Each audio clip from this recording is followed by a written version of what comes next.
All right, thank you, Madam Clerk. Good afternoon, everyone. Welcome to the Clearview Township Council meeting. This is a regular council meeting on Monday, May the 13th, 2024.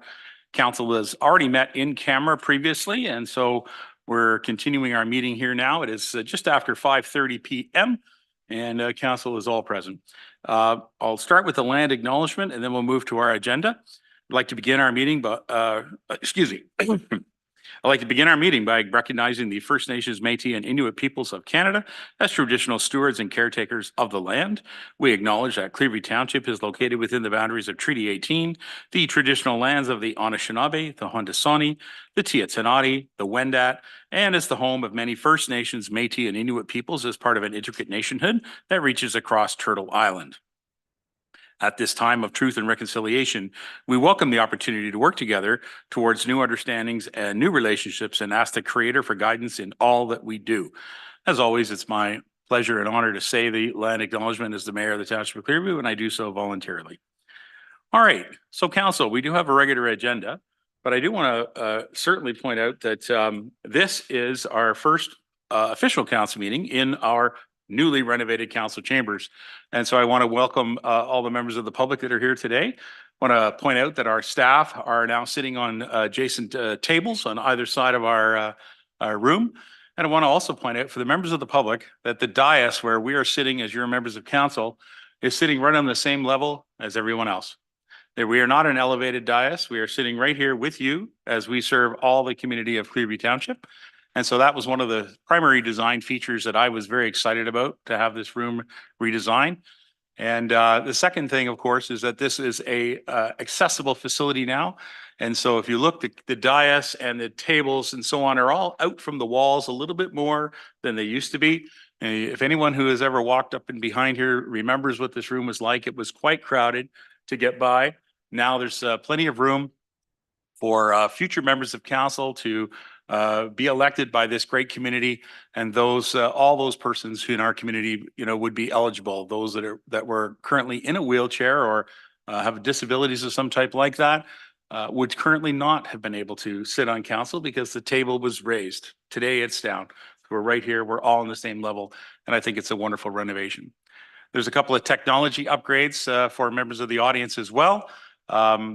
There's a large screen up here, which replaces our projectors. If you've been to our council meetings in the past, you know you would leave after the meeting and have a crooked neck by looking to the left or the right. Today, it's now just a monitor right above. And for the members of this council dais, we have monitors on the wall in behind, in case you had noticed, that allow us to see the agenda as well as the presentations there too. So those are the couple of simple technology things. We've replaced the microphone system as well, which is kind of nice. I hope you can all hear me well. You can also see there's a little red light on here indicating to everyone whose microphone is on and up and operational. And so that's just a quick tour of the facility. We did have a nice open house. We'll talk about that later on in our meeting, but I want to just make sure that everyone knows this council meeting is the first one we're holding right here in this chambers as it's been newly renovated. So Council, we're going to move on to item number 2 of our agenda. It is the approval of the agenda. There is a small amendment to it, so I'll read it and then I'll look for a mover and seconder. Be it resolved that Council of the Township of Clearview hereby approve the agenda dated May the 13th, 2024 as amended. And we will ask to move up reports PW013 and PW014 after we hear from item 5.2. That's just to bring those 2 items forward right after the presentation. I'll look for a mover and seconder on that. Mr. Broderick and the Deputy Mayor, thank you very much. Any questions on the agenda and the amendment? Seeing none, I'll call the motion. All in favor. And that carries unanimously. Thank you very much. Is there a disclosure of pecuniary interest in general nature thereof? Yes, Mr. Broderick.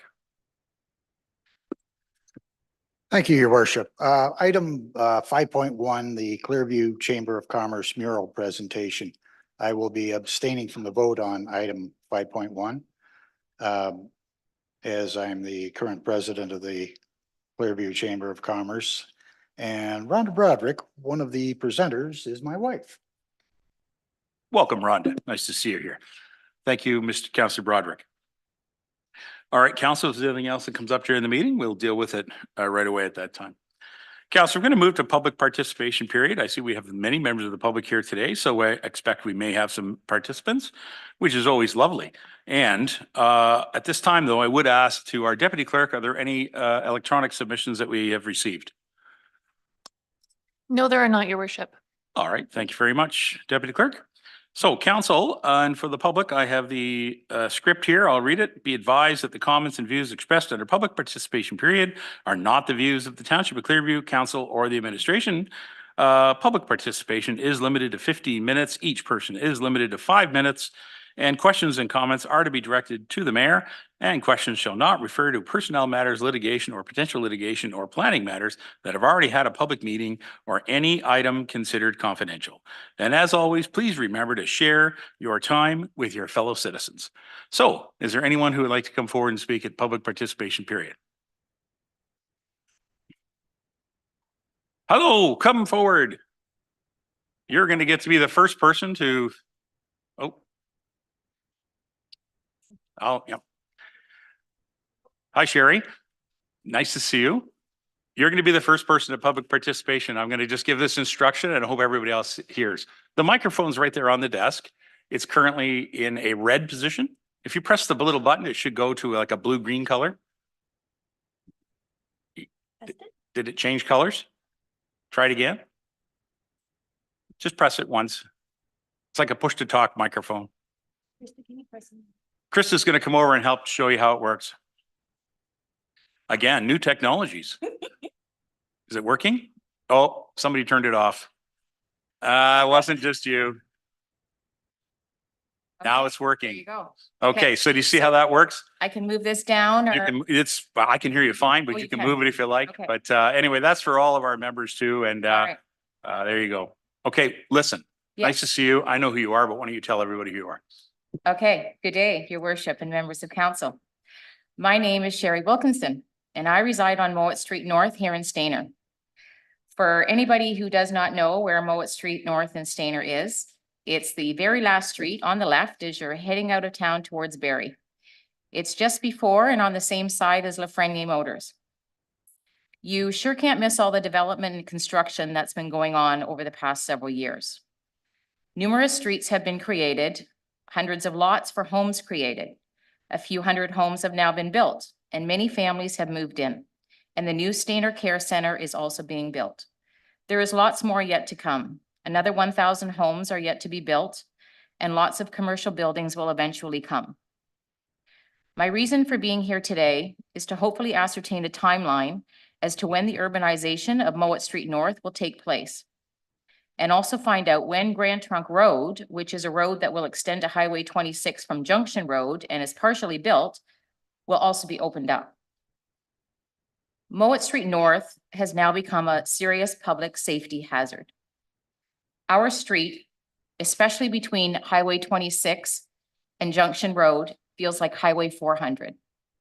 It is nonstop cars. It is nonstop construction vehicles, nonstop delivery trucks, cement trucks, gravel trucks, and flatbed trucks. Mowat Street North is not even a full 2-lane street.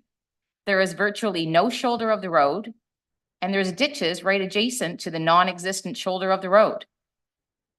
Your worship and members of council, believe me when I say every pedestrian, either walking or biking along this street, is basically taking their life in their hands. And something needs to be done to end this craziness as soon as possible before someone is seriously hurt or even worse. There is now not only the Mowat Street residents along this road that walk up and down this street, there is now the many families that now reside in the new subdivision. There are endless pedestrians walking or biking up our street to access the Eco Park and beyond. I have lived on this street for 27 years now. I have seen how the traffic has slowly increased over the years, as well as all the foot traffic that is now more prevalent than ever. This street is not meant to handle this kind of traffic, especially pedestrian traffic, without a sidewalk or any shoulder of the road to walk on.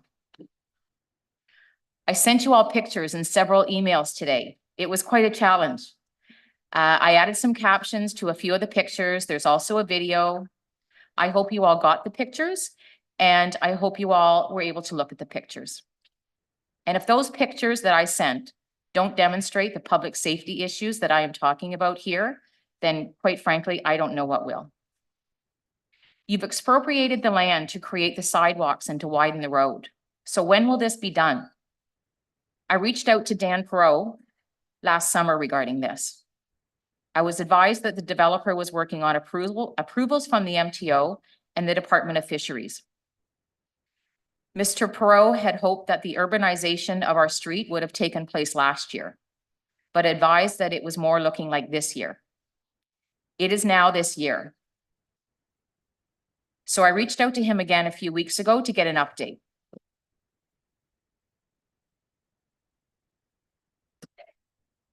And plus the fact that I feel that more people that I can present this to, you can all see the dire situation that this is. Oh, Microsoft, you know.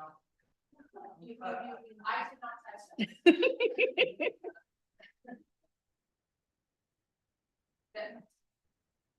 Is it working? I can hear you great here in the room.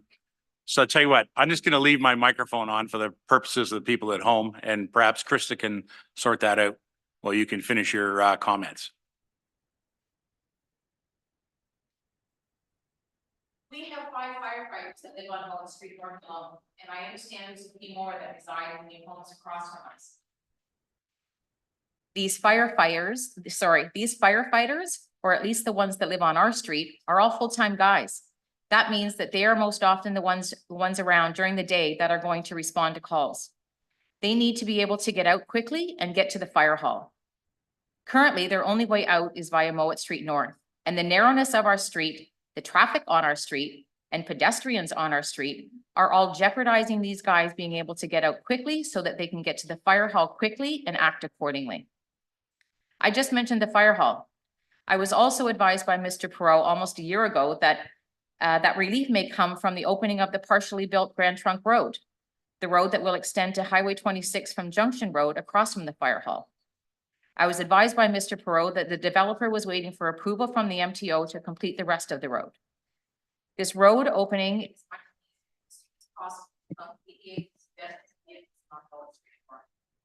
our street was never meant to handle this type of traffic, but yet sadly it's forced.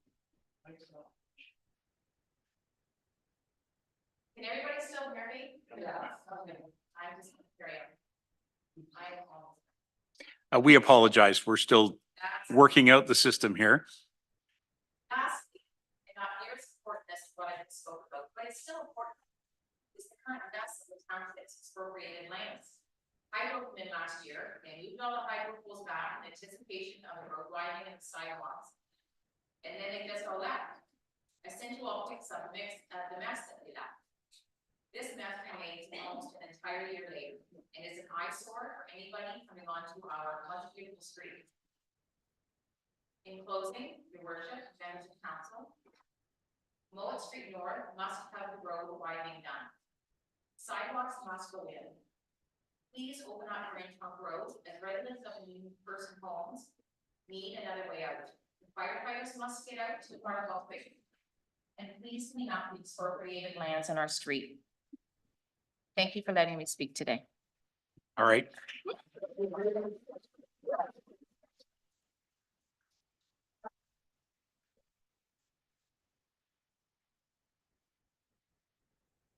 Sherry, this is generally a conversation, so you don't need to walk away.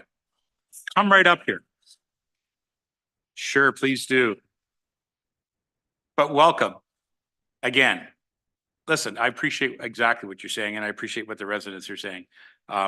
This has been a very long process. Exactly. To develop this subdivision that started about what, 2016 or 2006, something like that. Well, actually, You I know- found paperwork today from 2006. There you go, 2006. Yeah. So it has been a long drawn out process, Yes. right? And it's been very painful for this municipality to work with developers that are also delayed by rules such as the MTO. The MTO, as I understand it, has a long list of problems with the approaches into our area right by the fire hall to establish this Grand Trunk Road. There's MTO approvals necessary for the sewer and water pipes that need to go underneath that. And then there's another whole group of approvals for the actual establishment of the intersection. So I know that our staff have been working on this for a long time and not getting any satisfaction. Further, right on your road, the DFO, Department of Fisheries and Oceans, who have a huge interest in Lamont Creek Fisheries and Oceans. Nevertheless, they have also been hugely delayed to try to get approvals back. So that's what I've been shared, because I want you to know, I ask these questions a lot too. Like our CAO will tell you, I ask him a lot, what's going on here? And I'll get a message into Dan and, you know, how long is it taking? Well, it's very frustrating. So I know that you've met with Dan. I'm not sure if Dan has anything he wants to add, but you put your hand up first. So what do you want to say? Well, I want to say, okay, your issue with Lamont Creek and the Department of Fisheries Yeah, is after Junction Road. Immediate problem right now is between Highway 26 and Junction Road. That's an immediate problem that has to be addressed. You can widen the road, you can put the sidewalks in. Why can't you at least do that? I hear you. Okay, So let's ask Dan let's, if yeah. he has something to say on that. Thank you, Your Worship. There are a couple of, say, issues that go on. So a condition of the approval for the subdivision, Nottawasaga Station, was that they were required to urbanize Mowat Street. A part of that urbanization is the realignment of Superior Street with Mowat. So Superior and Mowat will be realigned Yes, as part of this project. I understand. And to do it all at the same time, the township purchased a piece of property that was right on the north west corner Yes, of Mowat and Highway 26 in hopes that that realignment could take place. As the developer's consulting engineer went on with the design, they soon realized that the Ministry of Transportation requirements for that type of intersection is very restrictive in where that we call it a connecting link. So their responsibility is just east of Mowat Street. And they have very restrictive requirements when it comes to an intersection like that. And so if council remembers back in, maybe it was the summer or the fall of last year, we approached the MTO to purchase a portion of the connecting link. So to move the connecting link further east from where it is now, which then would lessen the restrictiveness of that intersection. So it takes it to a lesser requirement. That from what I understand, my understanding is from the MTO is that that's a lengthy process. Could take 8 to 10 months to go through. The consulting engineer's design is near complete as long as we get the information or the approval from the MTO. My understanding, we had a meeting earlier this spring with the consulting engineers that their approvals from the DFO are very close. So things are coming into play in as far as all the final approvals that are needed in order to get that work complete. so your plan to have that even happen this year is what? That we are gonna get sidewalks in and road widening done. It doesn't sound like it's going to happen. Through your worship. Just- Again, And it's a depending, problem. it's It's- depending on the approvals. Again, although it's a township road, it is not a township-led project.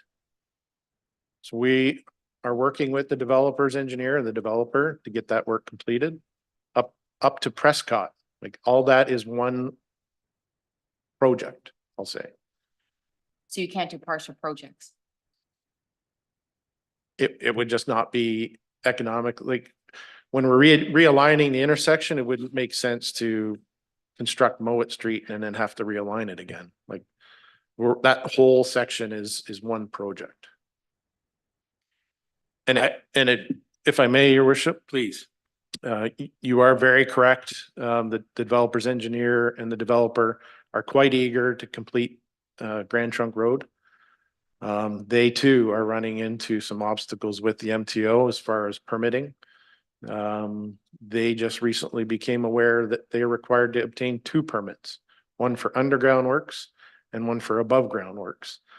So they are working again, getting those approvals to complete that work, as far as water main construction and actual road intersection construction. So, all these projects are in motion.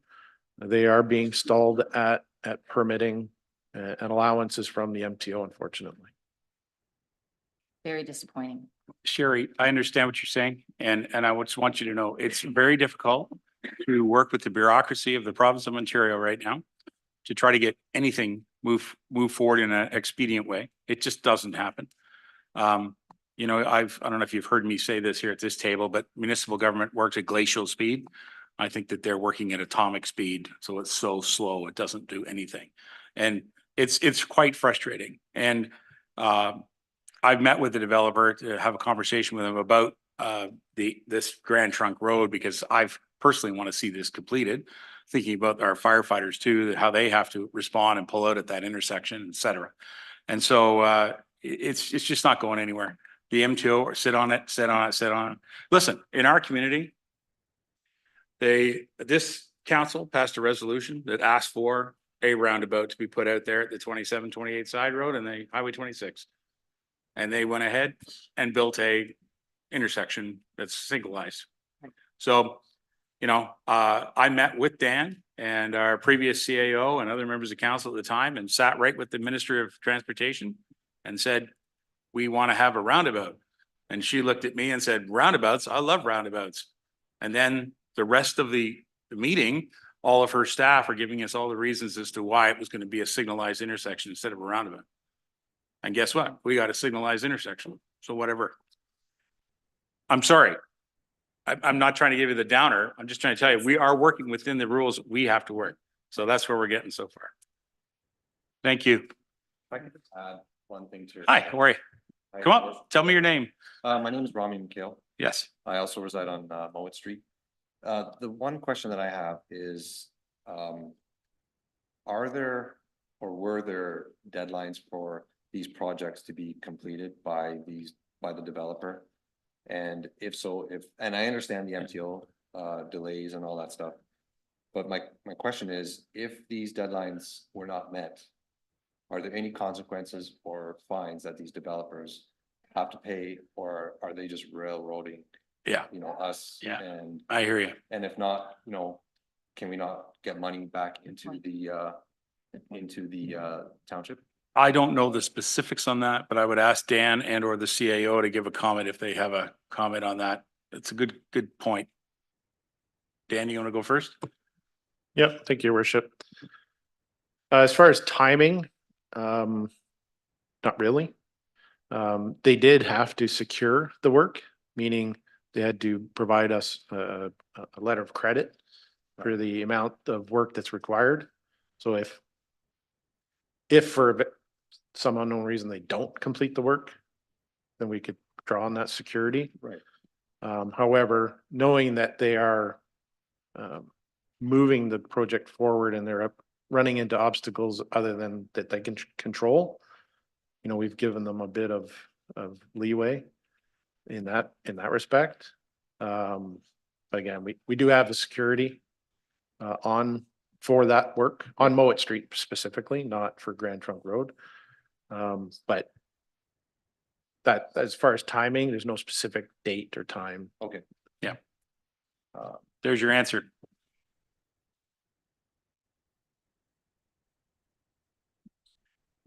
Hey, Hello. my name's Natalie Jensen. I grew up in Collingwood. I spent my whole life here. Went away for university, met my husband, came back and had a baby. We actually live in one of these new developments that Sherry's talking about. And I was really, really excited to raise my family in this area that I think there's so much to offer. This community's growing so much. postpartum with a newborn baby was terrifying coming out of that development. Walking down the street that she's talking about, I still am nervous to walk with my child alone. I don't actually like doing it without my husband because cars fly down that road and there is no defined space for pedestrians. So it is discouraging people from actually moving here and staying in the area as young families. We've actually been looking for a new place to live, which is so disappointing because there is so much to offer here. You want to like market to young families, you want to have new people in the area. There's all this development going on. Part of that is having the infrastructure in place. And like, we might not be the ones, you know, the town, it might not be a township obligation, but someone has an obligation for like community safety. Sure.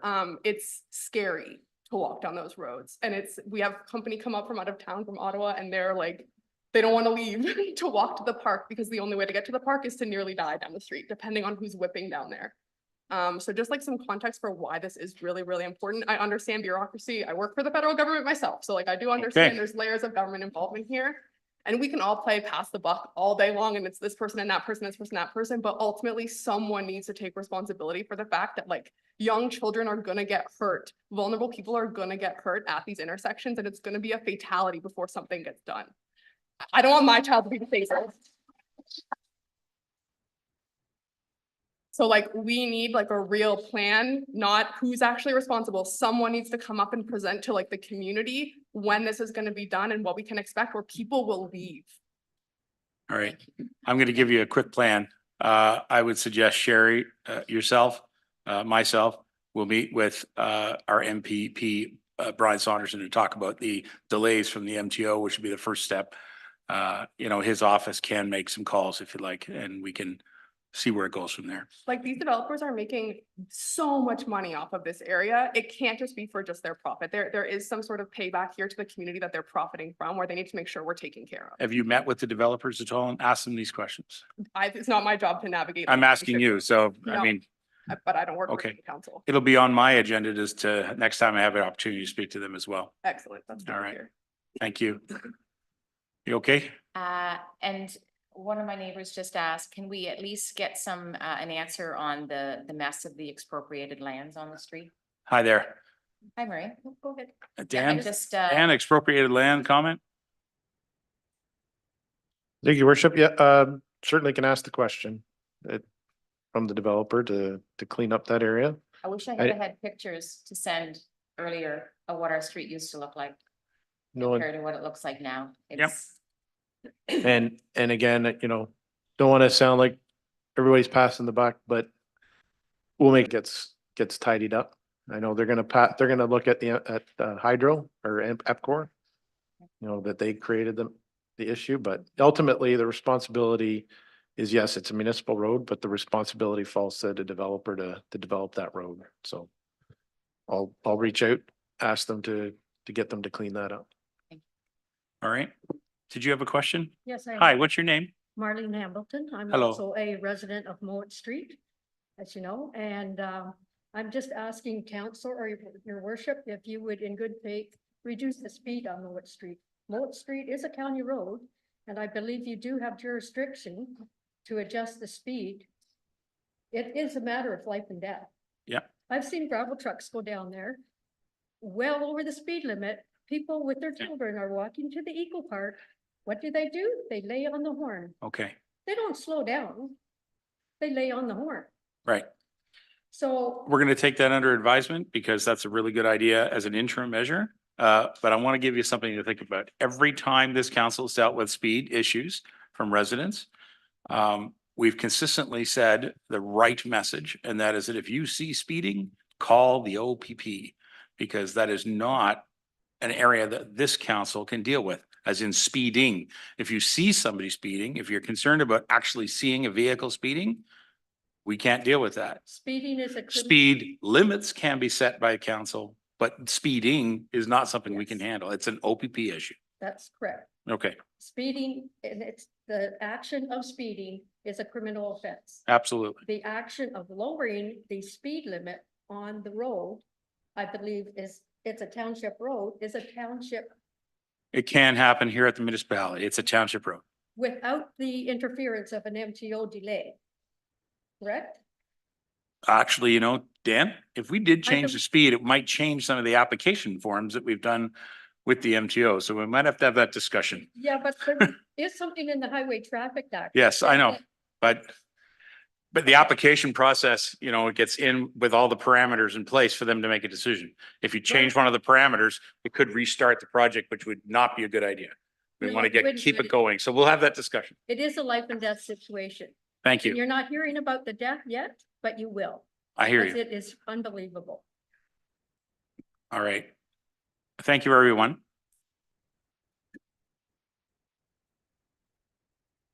Very good.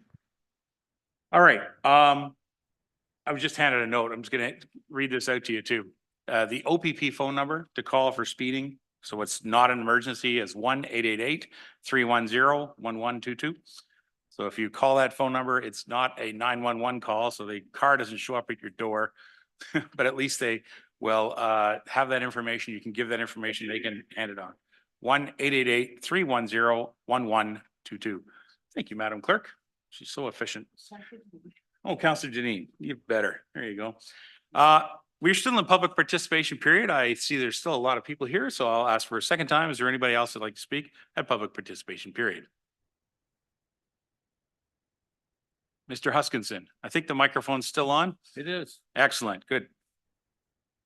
My problem's rather minor in comparison, so I apologize for that. What I'm here to talk about is the mural presentation project that's outlined in the minutes.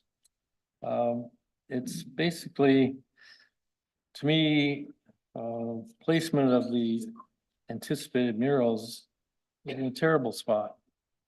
Very little residents, let alone tourists, people who drive by. Even now with the baggage cart out there, can see what it's all about. The tourism office itself is closed, as you know, Thursday, Friday, Saturday. That's when tourists come into town and probably would want to drop in and find out information.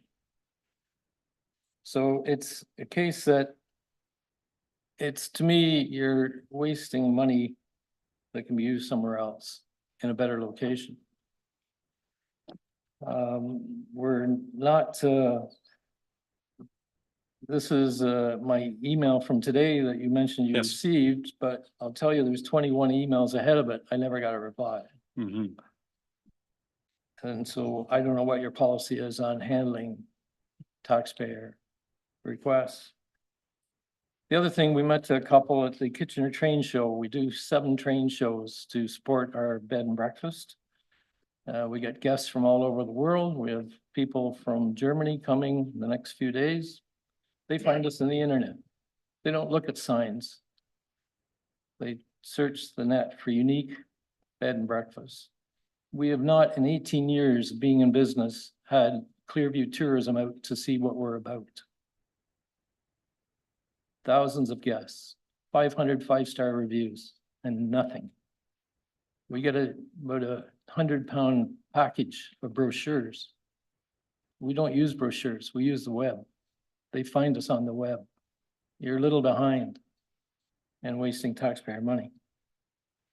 The fellow we did meet, the couple we did meet at the Kitchener Train Show, gave us a real earful on Roxodus.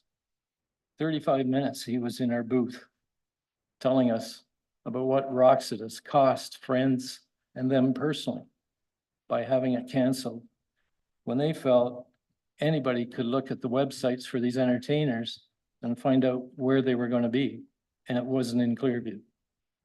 They really felt behind, and they said they will never come to Clearview, and that includes us.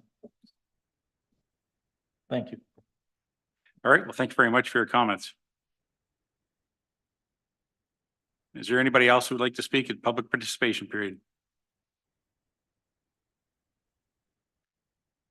Mr. Mr. Witzka, are you coming to the microphone? Yep. All right, Mr. Witzka, I am prohibiting you from speaking at the public participation period until such time as you offer an apology to both this council, this community, and to myself for your outburst at the last time you That were won't here. happen. That Then, won't happen. then you are not welcome at this microphone until you do such a thing. Thank you very much.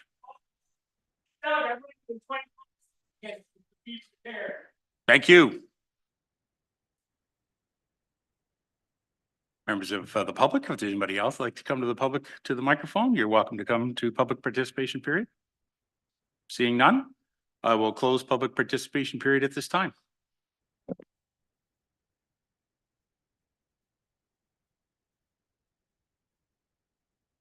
All right, council, we're moving on in our agenda to item number 5, deputations and presentations. We have 5.1, the Clearview Chamber of Commerce, the mural presentation. I do want to note that we do have a declaration of pecuniary interest, and so Mr. Broderick has stepped aside. And so I'd like to invite Rhonda Broderick and Richard Paul to come forward as representatives of the Chamber of Commerce. Hello there. Good evening. Nice to see you. Thank you, Your Worship. And Your Worship, Deputy Mayor, Council, and staff. My name is Richard Paul, and I'm the owner of RJP Bookkeeping Services, Inc., and I'm currently the the Chamber Secretary Treasurer. I'm also have here tonight is Rhonda Broderick, the other half of JNR Cycle, and a Chamber Director.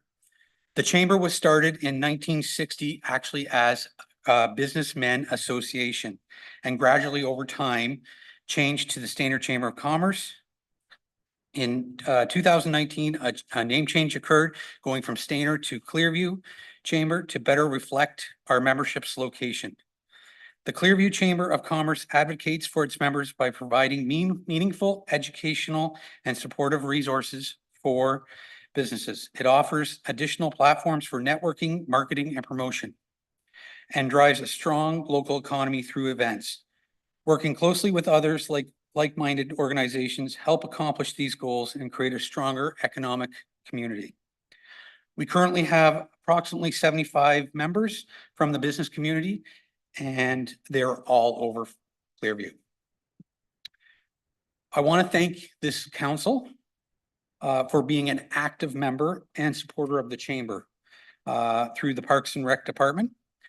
And I also want to thank you on behalf of the board for allowing us and signing off on the lease for the tourism center for us to have a chamber office that has actually helped us grow. So we are here to show you our idea of a mural project. That's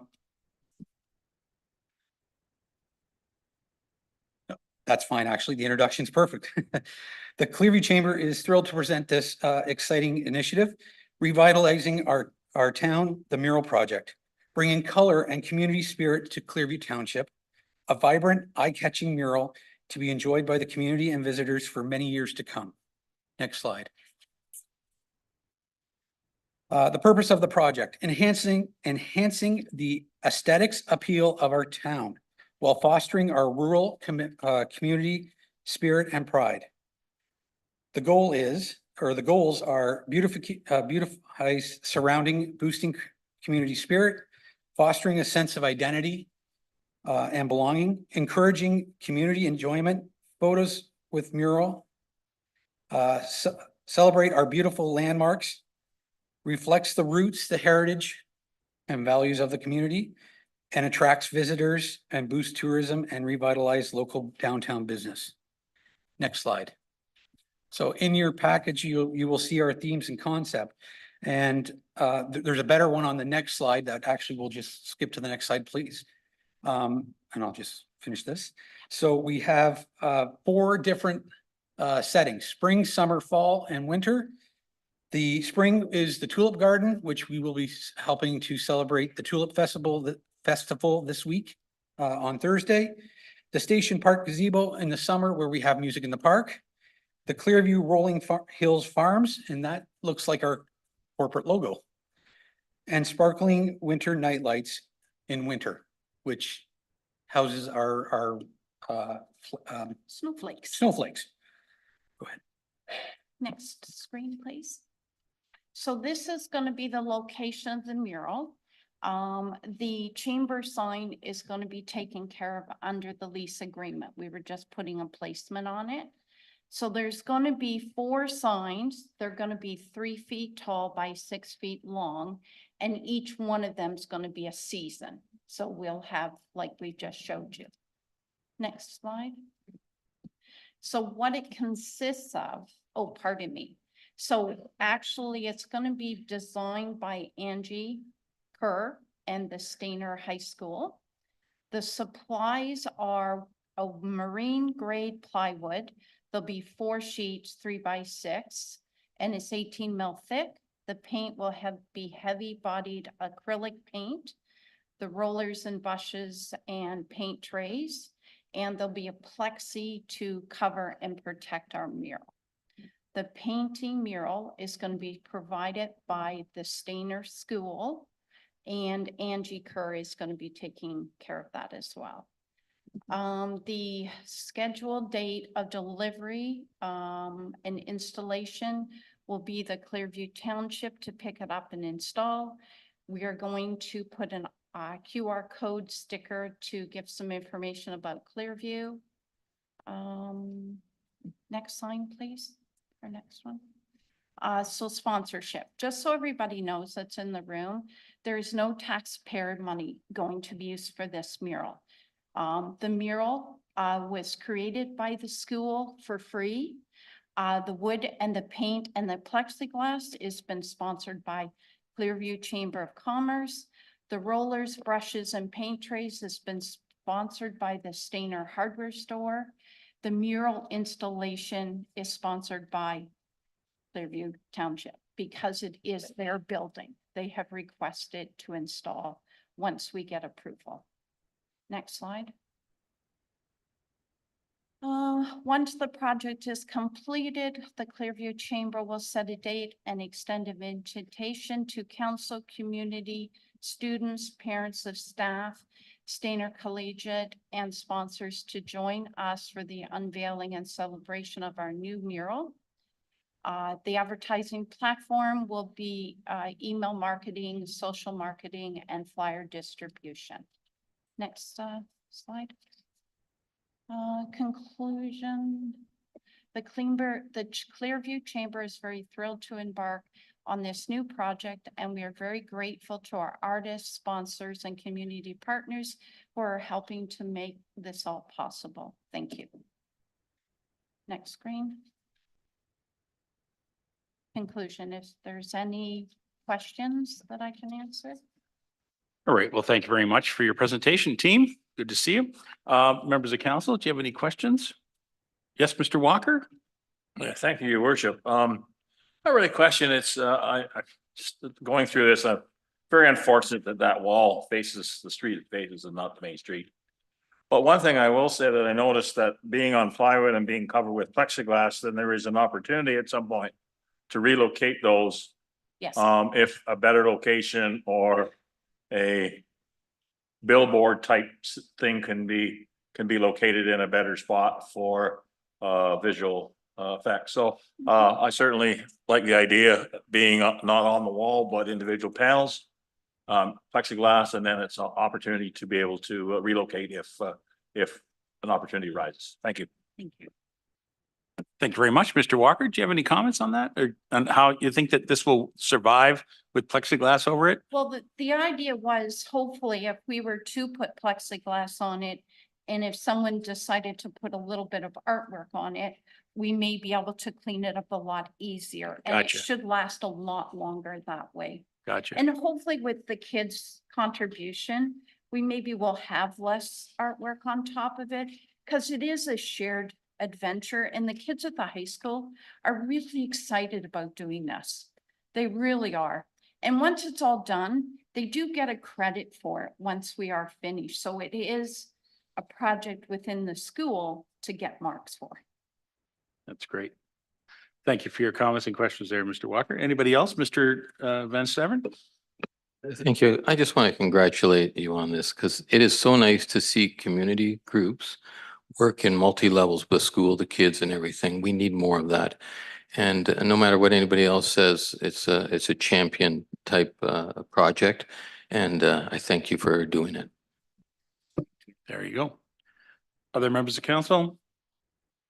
If I may, I'd like to ask Mr. Vachon a quick question about maintenance over there. Is there any sort of plan or concern about actually building maintenance around that if this goes ahead? Thank you, Your Worship. I mean, great, they spoke about the potential graffiti. That seems to be an ongoing concern. We're not convinced it's all youth that are doing the graffiti. It could, we assume it is, but it could be anybody. But from an ongoing maintenance perspective, I think we're okay. We just recently did the parking lot there and kind of leveled off the parking area. So we think that there's opportunity to be able to put it there and see what it's like, and hopefully it doesn't get vandalized, and hopefully it's not high maintenance, but you really don't know until you actually put it up. And then we'll kind of figure it out from there. But we're, it being a little lower to the ground too sometimes is a little worse. It's nice when you get a little higher so that people can't really get up there, but we'll have to play it by ear, Your Worship. Okay, I'm just thinking, we'll still have some parking along that side, I'm Yes. presuming. Yes, So we want to make sure that it is installed high enough that it won't accidentally get bumped. yes. Make I sense? think it is above that. Just saying. Started it just barely. Yeah, But I did learn something talking with the school, just so you know. To make it much larger than that is a little harder for the students to do. oh, For one, they don't have training on how to use a ladder safely. oh, okay. Yes. So I found that out. So maybe my next mural, maybe we'll get ladder training. I'm not sure. And basically it was more controlled if we were to put it on plywood and have it in the school. Because when they paint it, it can dry, they can go back to it the next day. There was a lot of thought put into it from Angela and from the Yes. students at the school. Right on. Yeah. All right, well, thank you. I'll look again for council, nothing further. I'll just add one last thing. Thank you very much for including the word township in the banner that's upon it. I think that's very Very- appropriate. It ties the actual corporate branding here to that, and I think that's very supportive of both of our organizations, so good job. Mhm. All right, well, thank you very much for your presentations. I don't have any motions at this time on this one, Sue. No. Okay, thank you very much for your presentation. Thank you for being here. Well done, Chamber. We're going to move on to 5.2, which is RJ Burnside's Creemore Water and Wastewater Master Servicing Plan. Mr. Jeff Langlois is here. Jeff, come on up to the mic. I understand you've got a bit of a presentation, and we're going to learn something here today. Thank you, Your Worship. Thank you. Jeff Langlois with RJ Burnside and Associates. So we were the lead consultant supporting the municipality on the preparation of the Creemore Water and Wastewater Master Servicing Plan. So thank you, Your Worship, Deputy Mayor, members of council, staff, members of the public, not quite, maybe not. Anyhow, my pleasure to be here tonight. So presentation. No problem. It's on.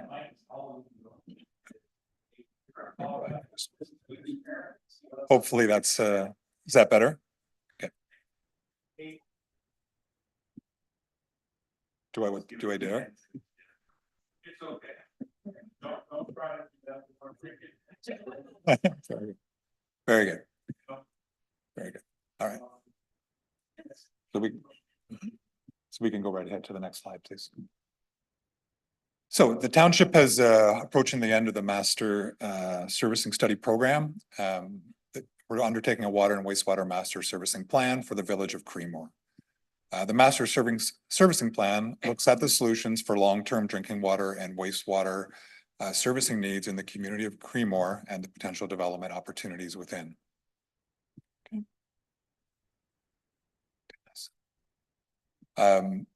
In a master plan, there's always a touchstone or a guiding statement, which is this statement here. So the problem statement was, the Township of Clearview has identified the need to develop a comprehensive water and wastewater master servicing plan for the community of Creemore to identify a cost-effective water and wastewater servicing strategy for the lands within the existing settlement boundary.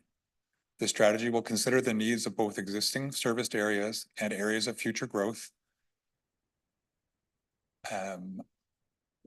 That's my man. Future growth. The strategy will identify works required to address the need of the community to 2042, while considering and making provisions for servicing lands within the study area that are expected to be developed after 2042. The master servicing plan will satisfy the municipal class EA requirements for Schedule B infrastructure projects. Okay. This figure is an overview of the master servicing plan process, and it is very similar to your standard Class EA process that all municipal projects go through prior to proceeding to design. The study started in approximately June of 2022 with our phase 1 work. So that's where we start to collect data and try to inventory the environment and characterize the problems. We proceeded to have a public information center in December of 2022. And that's a great opportunity for members of the public and really any interested party to drop in and have a conversation with the study team to express issues that may be on their mind, to make sure that they're considered as we move through the process. Following that, we move through into phase 2, which is where we identify options for alternative solutions for the various problems at hand, identify the impacts on the environment, and attempt to evaluate all those in the terms of establishing a preferred or recommended preferred solution. We moved through that work last summer and late last year in December of 2022, we had a second public information center in Creemore, again, inviting members of the public and any other interested parties to come join us and talk about the solutions that we'd identified and the way that they had been evaluated. And at the conclusion of the study, we'll have a large project file report, which summarizes all those alternatives, how they were evaluated, all the information that's gone into making the decision, and all the communication with all the parties involved. And so we are approaching that point in time, subject to the will and approval of council. The key point in the study is that it does address any project which falls under Schedule B or less will be satisfied in terms of the environmental approval process when we conclude the study. Some projects can be higher. A Schedule C project would require further study. So on this graphic that's up here now, it shows the 4 standard phases of a Class EA process. And our master servicing plan typically would deal with phase 1 and phase 2. So the first 2 columns, you can see the red box, which highlights where we are, which is really seeking to confirm the preferred solution. And with the endorsement of council tonight, we would move forward and file a notice of completion for the phase 1-2 report. There would be a list of projects that then could proceed to implementation/design. And in this particular case, there's one project which is flagged as requiring to go through a Schedule C. So that would you would essentially continue the study for that particular project. And that project is related to the wastewater treatment plant. Thanks. So at a very high level in the study, we look at a range of solutions for every problem in the study. So we needed to figure out where the water supply was coming from, where the wastewater was going to be treated, and then after that, where we would store water and also how we would convey wastewater and wastewater pumping. So those options, these are very generic on this slide, but they're basically you start with do nothing. What would that look like? And we go through a range of options to limit the growth, upgrade an existing system, expand an existing system, or construct a replacement system. The first 2 are really what we would call non-structural. You can kind of change your habits or practices to try to create more capacity. The last 3 on this slide are what we would call structural solutions, and that there's usually physical capital works involved in implementing the solutions.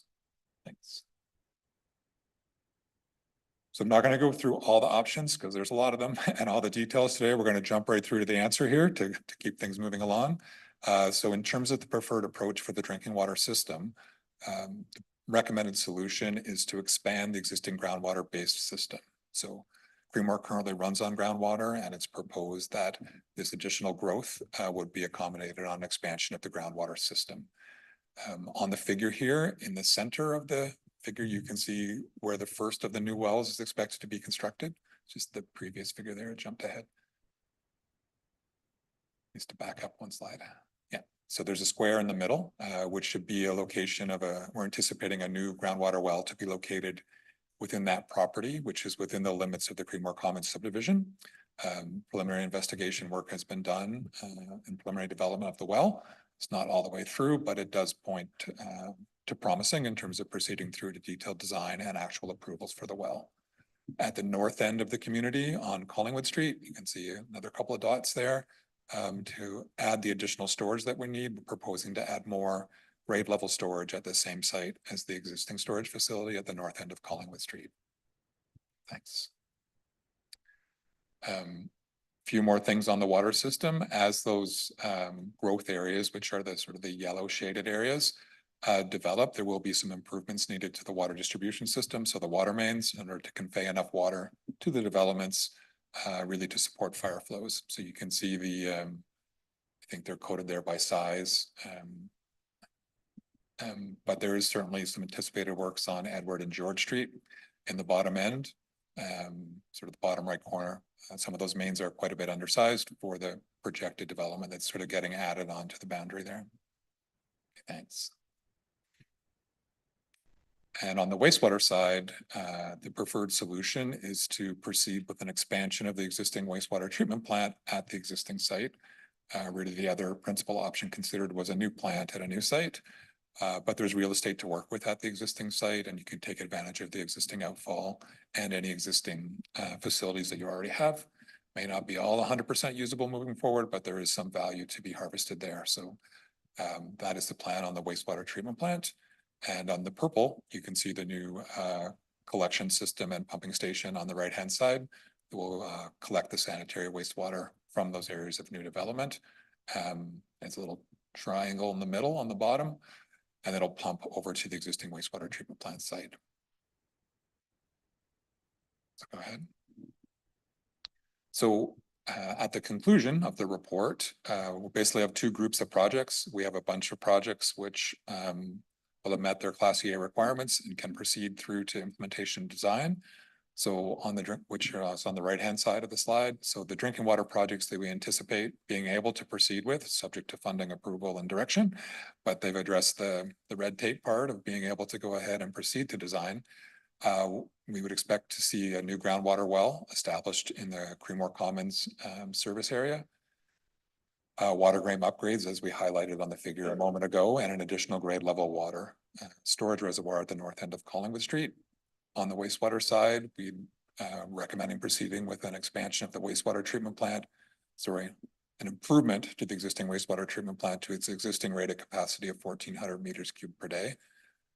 So it is approved for 1,400, but there's a fair amount of work to do to make it run at 1,400. So that's what that project is about. There would be some new sanitary sewers that showed up on the graphic before to convey water from the new service areas down to the expanded wastewater treatment plant. And there's a new sewage pumping station also going over on concession 3 at the bottom end of the service area, which will pump the wastewater to the wastewater treatment plant. And unfortunately, all those works won't address everything that we flagged for the growth period to 2042. That will only address part of it. To get all the way to the forecasted numbers, there would be additional works required, and those works require additional study before we can proceed with them. So the highlights of those are, we need to locate more groundwater than has been located to date in order to have enough groundwater to meet the forecast. So the first step there would be additional groundwater investigation to find additional sources. Once those are located, they would be subject to Class EA requirements for communication with the public prior to proceeding to design. And on the wastewater side, because it would be an expansion of the wastewater treatment plant, that is the Schedule C project. So it has to go through additional Class EA work. And really that study is focused on evaluating alternative designs for the project, right? So we've settled on the solution is expand at the existing site, but there's a public process to present the advantages and disadvantages of all the alternative designs that it has to go through before you get through to design and approval and construction. That might be it. Not quite. So staff has had an opportunity to review the draft report, and I believe has a council or a report to council. Looking forward to the support of council to move forward and finalize the study. So we would advertise notices in the Sun and the Echo to say the study is complete, goes a couple of times, and that initiates a mandatory 30-day review period. So it's open for comment for 30 days for people to make a comment on the study. And then once that is through, we would proceed with the further study that we identified, and if authorized, the construction or design and construction and approval of the various projects identified. So that's the highlights. It's a big PDF. A lot of work you've done and your team, I'm sure. Thank you. Yes. Yeah, good work. All right, thank you very much for your presentation. We do have the two items that we brought forward, but before we do that, I'm just going to look to our members of council if they have any questions on the presentation as presented. Anybody got any questions on, yes, oh, Mr. Broderick's there. Hello there. Thank you, your worship. Going back to figure ES1 and the two well sites. Krista, would you be able to find that graphic? I can bring it up. Do you have it? Okay. From the drawing here, it appears those two well sites are almost on top of each other. Are we not drawing from the same well, from the They same are, water yeah, so source? they are close together approximately without a plan, I would say 75 meters apart, maybe 100 meters apart. So the existing two municipal wells are on the facility on Mary Street. And then the proposed one, which is the darker square, so that the light blue square is the existing facility. Sorry, it's so small here. And it's the figure before that. Oh, sorry. That one right There we there. are. Bingo, Yeah. yeah. So it's Two little approximately black 100 dots meters at the away. very top. And the testing that has been done has looked at the, like they study the interaction between the new well and the existing wells. So the hydrogeologist looks at all the data and tries to forecast and interpret those results. There is a draft report summarizing that work with the municipality. It's still in review though, in terms of the final thing, but it's expected to be acceptable. Subject to the peer review. We're hoping it will be because that's a big assumption here. And they've done a lot of work that suggests it's going to be okay. If it's different, we can deal with that at the time, but we're certainly hoping it comes into place. The next step, the aquifer, is going to be modeled by the township's hydrogeologist to kind of confirm that overall impact in the long run. But again, we're optimistic it'll be fine, but they're still going to run through the detail to make sure that it's good. Thank you. Bless you. Okay, thank you very much, Mr. Broderick. Any other members of council? Any questions about yes, Mr. Van Stavern? Go ahead, Paul. Thank you, Jeff, with the just hitting up on what Councillor Broderick said. So if they determine the two wells will meet a certain capacity, we're also looking further now to 2042. Will they be looking at drilling wells at this time for that as well? Or are we just dealing with what's available at this time? So the well that has been advanced by the developer in the area has an assumed yield of 10 liters a second based on the work done to date, right? So they've been out there with the crews and pump tested it, and they believe that it will be sustainable at 10 liters per second. The need to get to 2042 is approximately 30 liters a second. So it's really only a third of the water supply that we need to address the growth that's forecasted in the study. The next step will be a discussion with the municipality on whether we'll wait for additional developers to look for more groundwater, or whether the municipality would initiate a program on its own to look for more groundwater. But that can be, there's no guarantees on the timeline and the certainty of looking for groundwater. So you do your research, you try to find prospects, they do the test wells, and the best candidates would be developed. So that's all the digital study. So they will be starting those, would theoretically have to start those wells now then to meet their own needs. Am I correct? As a whole, yes, there's certainly not enough identified for it all. Okay. Today, right? Good. Thank you. Thank you, Paul. Anybody else with any other questions? All right, seeing none. I tell you what I'm going to do, since we are moving these two items forward, if you wanted to sort of stand by and have a seat or Yeah, whatever, absolutely. My if pleasure. there's any questions during each of these, we can draw upon you during that discussion, if that's comfortable for you. Sure, I'll do my best. Thank you, Jeff. Yep, thank you. All right, thank you so much. And I'm also looking at you, Mr. Perot. I'm sure we'll get to you too. All right, council, as per our agenda, we've moved report PW 013-2024. It's the Creemore Master Servicing Plan report. We've moved it forward. So I'm going to read the recommendation. I'll look for a mover and seconder, and then perhaps we can get a good discussion here. Be it resolved that Council of the Township of Clearview hereby receive report PW 013-2024. It's the Creemore Master Servicing Plan dated May 13, 2024. And item 1, that Council endorse the preferred solution and implementation strategies identified in the Creemore master servicing plan as outlined in the executive summary attached as Appendix A. And item 2, that council direct staff and RJ Burnside to issue the notice of completion to initiate the public review period and complete the environmental assessment process. All right, can I look for the mover and seconder on this motion? Mr. Beelan, thank you, and Ms. Deneen, thank you. All right, Dan, what would you like to say about this first report? Thank you, Your Worship. I am not sure that there's much that I can say, Mr. Langlois. Mr. Langlois. Mr. Langlois has. All right, his name slipped me a minute ago too, and I don't know if you caught that. Sorry, Jeff. Yeah, so it's a Monday brain. That he had already spoke of. This is just as a part of the process is just for council to endorse the program, the plan, and keep moving it forward. Okay. All right. Is there any questions from the members of council to staff, our professional contracted engineer? Anybody? All right. Thank you very much, Dan, and thank you, Jeff, for that. Council, you have a resolution in front of you with a mover and seconder. I am prepared to call the motion. All those in favor? That carries unanimous. Thank you so much. Moving to the other item we also move forward, which is PW 014, the Creemore servicing update. I'll read this and then I'll look for a mover and seconder as well. Just want to point out it's on the second page as well, correct? Yes, it is. Okay. Recommendation be it resolved that Council of the Township of Clearview hereby receive report PW 014-2024, the Creemore servicing update.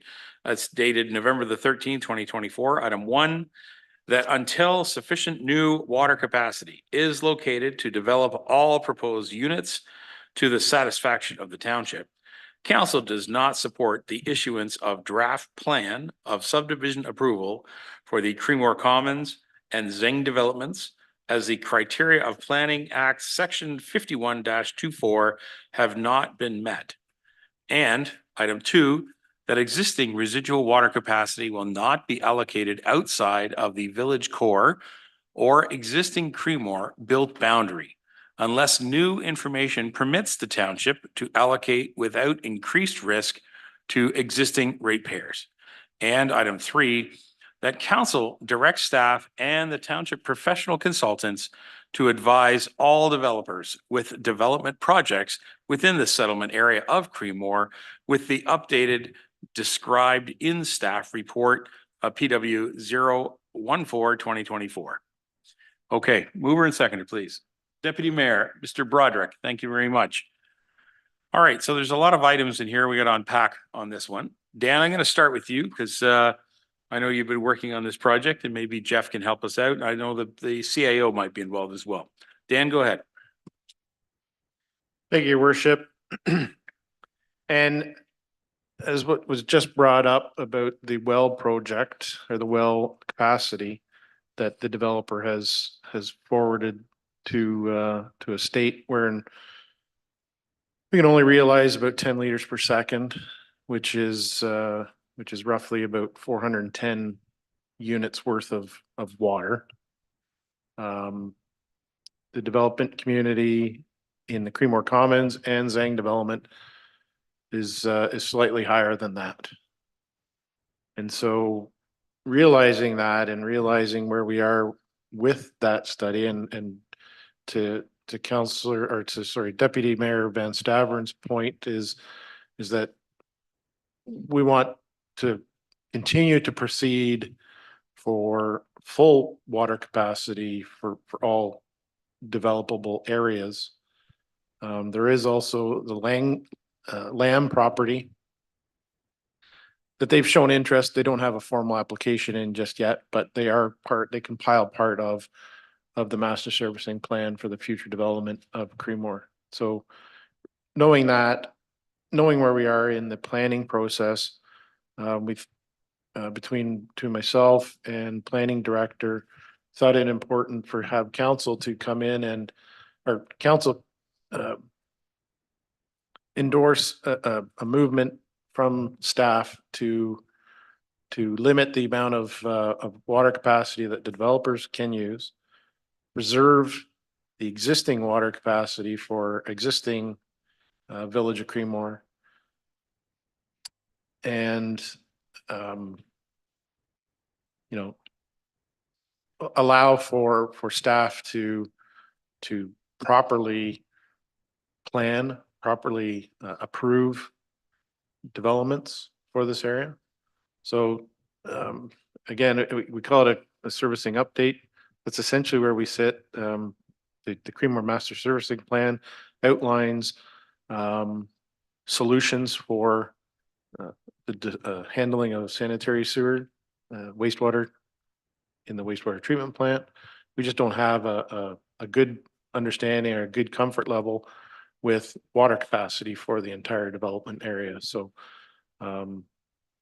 we think, in speaking with the developer, Creemore Commons Tribute Development, we think we may have come up with a solution, but we need for them to tell us on what they want to do with the 10 liters per second that we're until everything is confirmed that we have capacity and as good, clean municipal drinking water, that we think we have a plan to move forward. And we would obviously come back to council at that time when we do have a possible solution for that. But at this time, we're asking council to support us in limiting what that staff can approve, what council can approve to protect the existing members of Creemore and of Clearview Council. Does that make sense? Okay. I think council's okay, but the citizens of Creemore and the citizens of Clearview for sure. So Dan,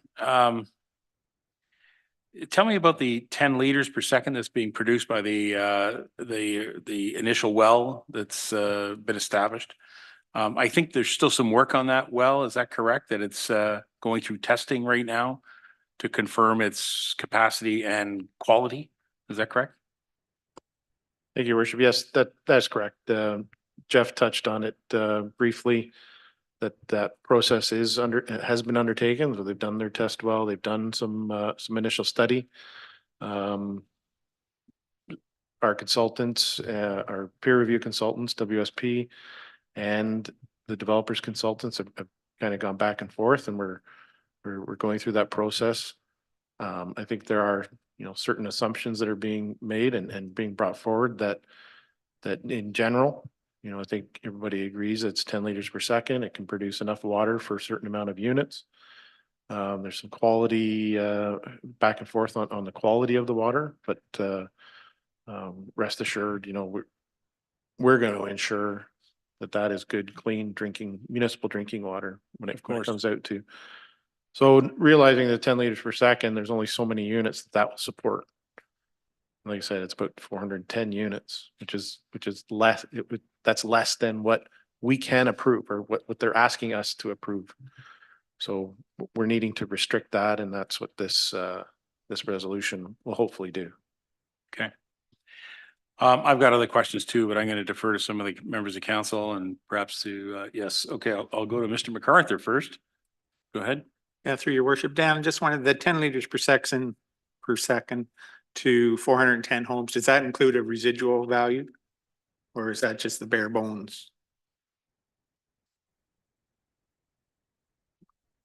I'm not sure I understand, like that would be its max. Yeah, like right now we're saying we can service the existing Creemore and we have X number of liters reserve residual. So when you calculate the 10 liters per second, that'll service 410 new homes. Does it have that same percentage of residual built in? I don't believe, maybe either Todd or Jeff, I don't think that has been built in. Like the reserve capacity is what our existing wells, and that's what we're preserving, I'll say. Right. But that same preservation or that, it's not built into that 10 liters per second, I don't believe it. Right. I don't think we've seen that information. Maybe Jeff, you got any comment on that? Come right up. Come right up. The 10 liter per second, as Dan referring to, and the amount of units is a very one-to-one, like 10 liters a second equals 410 units, just straight up.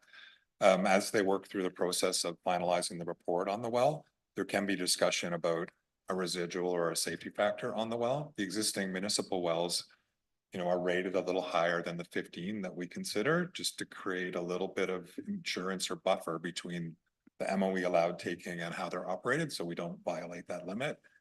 We'd have to have a discussion about that with the well that comes on line at 10. It might only be 9.5 or 9 usable, but that's all will come into the same conversation about how many houses can you put on that well, which I think is where Dan is going.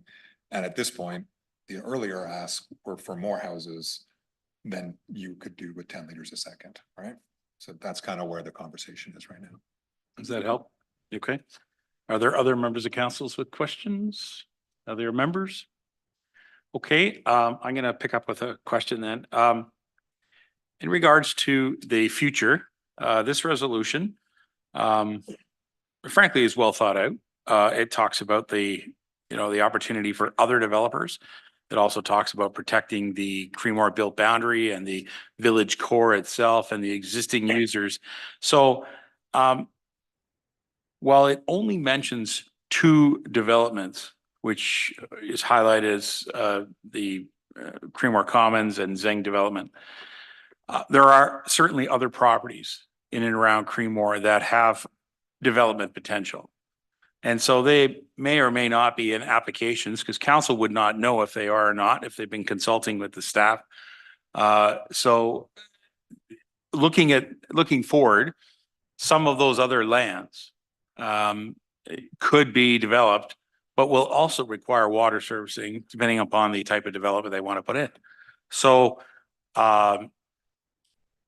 is it appropriate to say, and I think this might be for you, Jeff, because it's an engineering question, that we must always go to the development community and advise them that they have to work together if they're going to provide solutions in these smaller communities, that they cannot rely upon, they drill one well for their development and then the next development has to drill another well.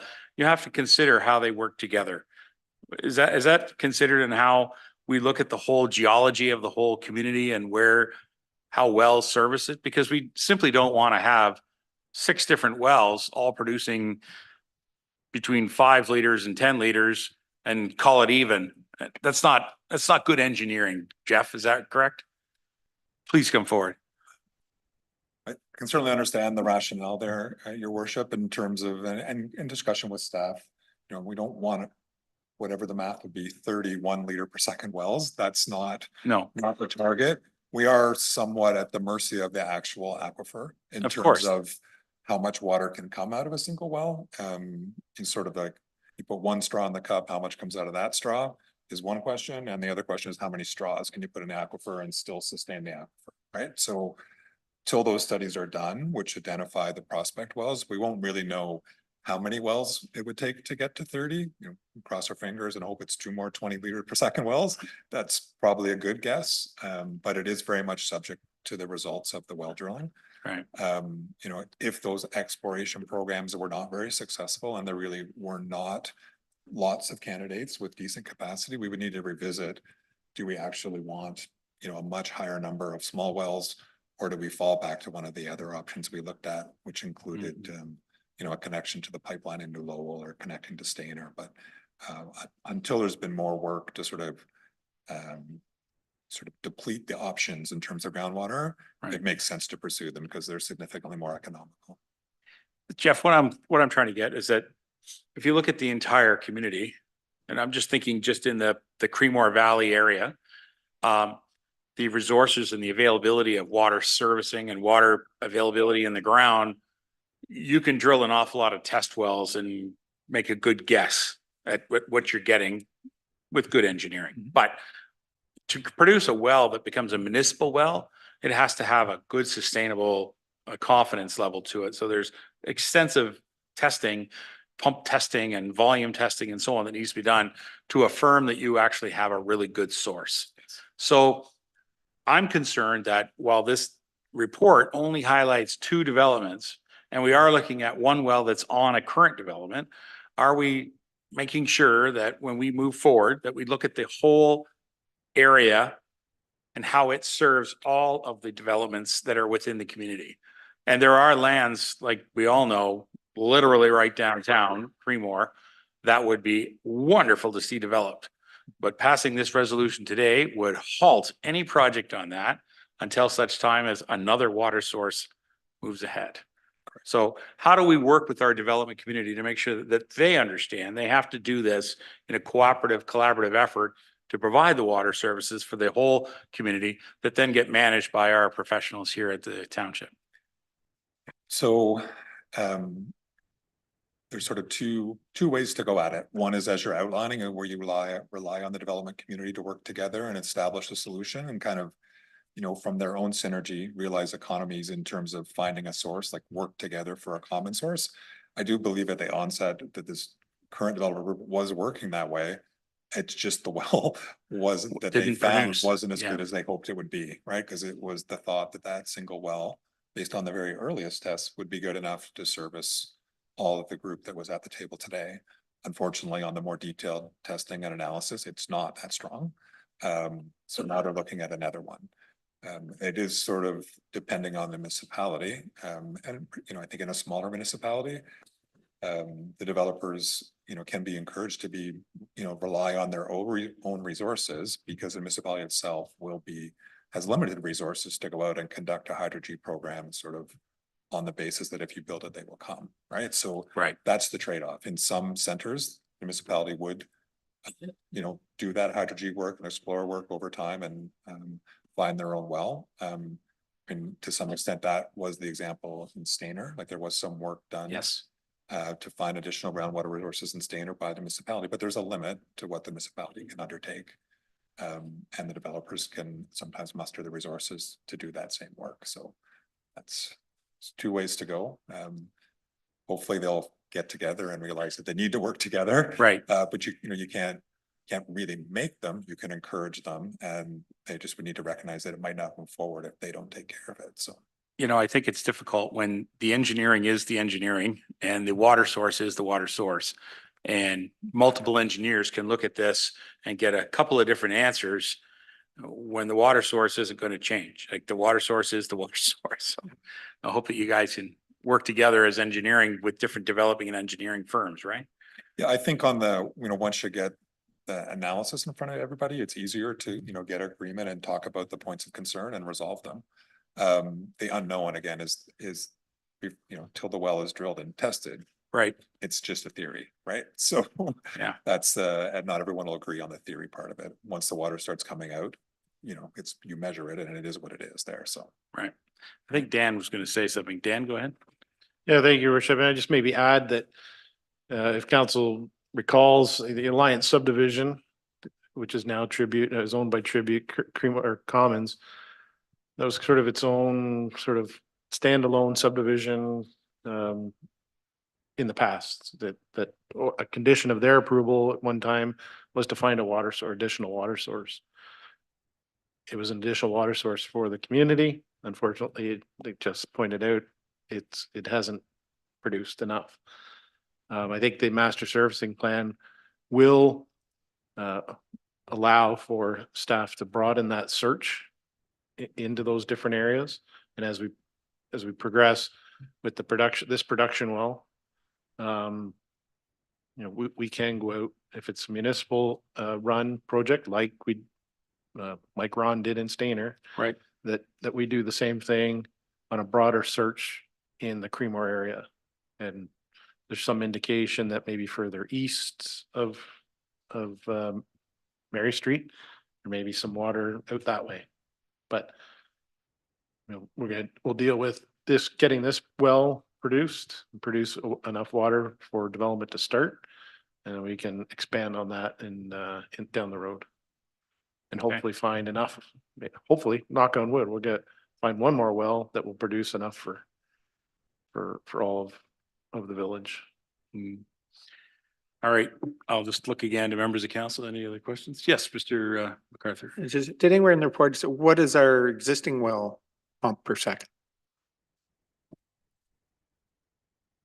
I'll look over this way, but I think it's about 15 liters per second.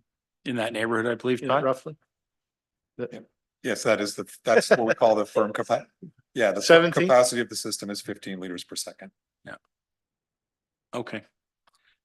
John, did you want to say something? You've been quiet over there. I just wasn't sure if you were jumping in on this, because this is a big one as far as I'm concerned. Thank you, Your Worship. Yeah, we're trying to balance everything. Sure. What we can do to create growth in the community, what we can do to have little impact on, is it not on? Pull it towards you. There you go. Thank you. You know, what we're going to do with the impact of, making sure that we protect the community that's going to be expanding. These are all things that we take into consideration. So, part of your question was asking, developers that take part in this and work together.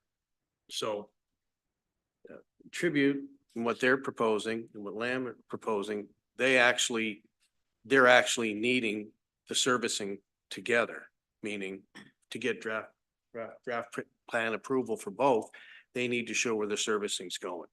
Now, at the end of the day, the amount of water that can service that is another matter. So it would just simply limit the number of units that could be built associated with those developments. Whatever they work out, if they work it out on what they can develop, that would probably be fine with us, as long as it didn't exceed, the 410, for example, on 10 liters per second of water. So there's an opportunity to build somewhat of the community that was envisioned, but it'll require further research on water. And just another comment on the mixing of water from different wells. It's actually, I think, common in not everywhere, but common in a lot of places where they do mix wells in order to make up the amount of it can either be quality or quantity that they're dealing with. So mixing of wells can occur. So if we can find further wells, mixing them, I don't think is going to be a major concern ultimately, as long as the quality is good.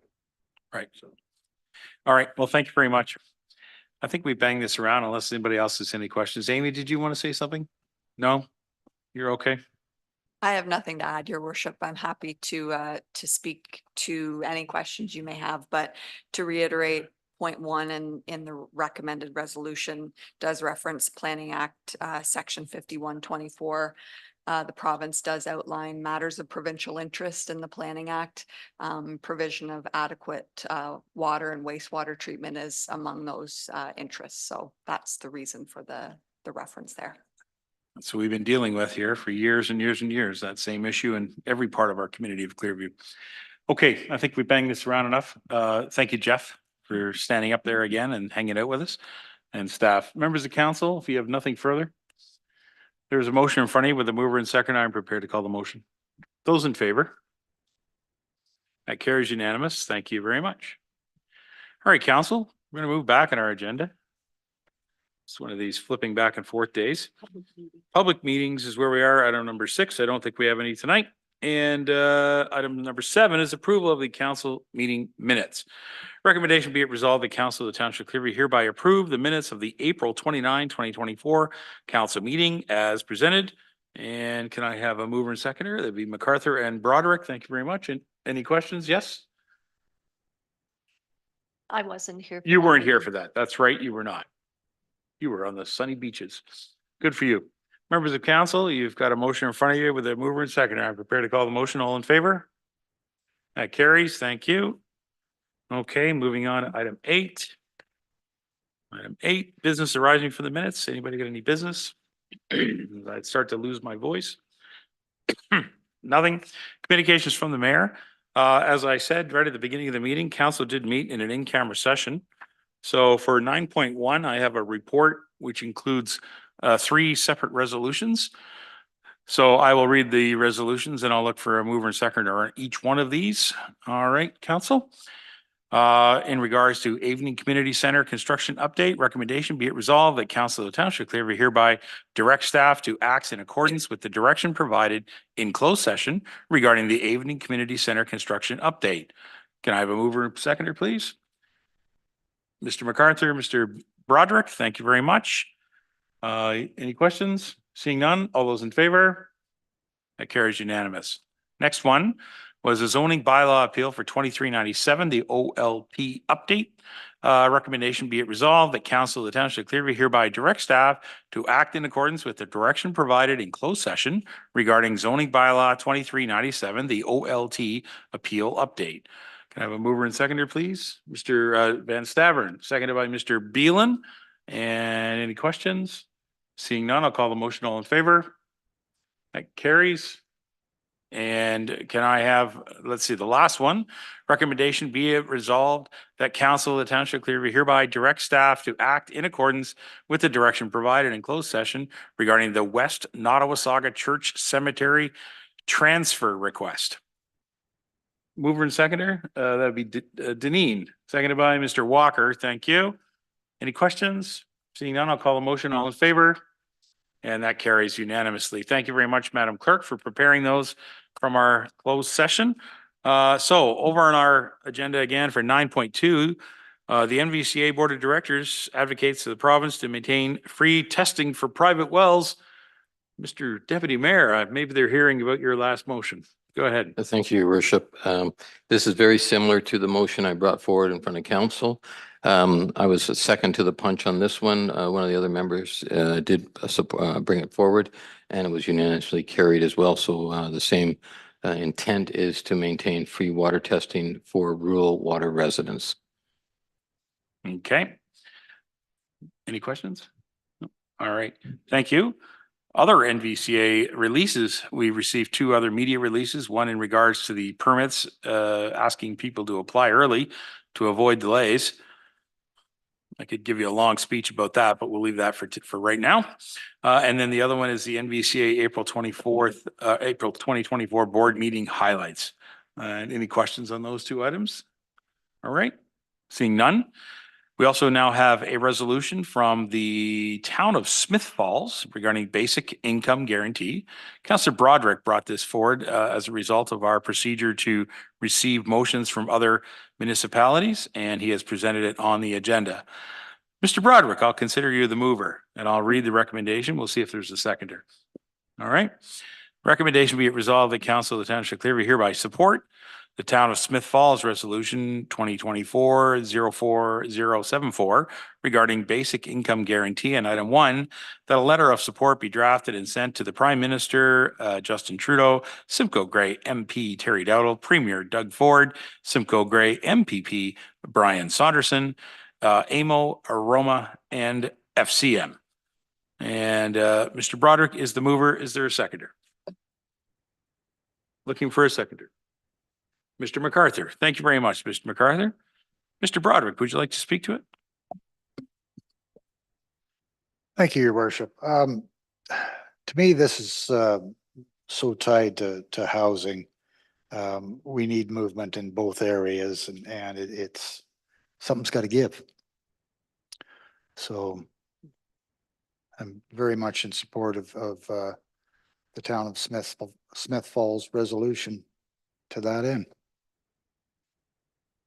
All right, thank you very much. Is there any questions from members of council?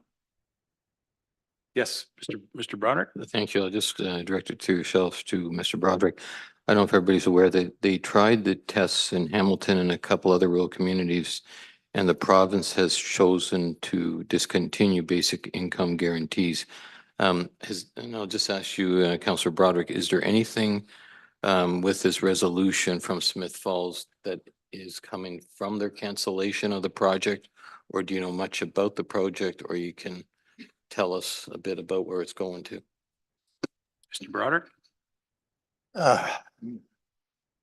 The direct answer to your question is no.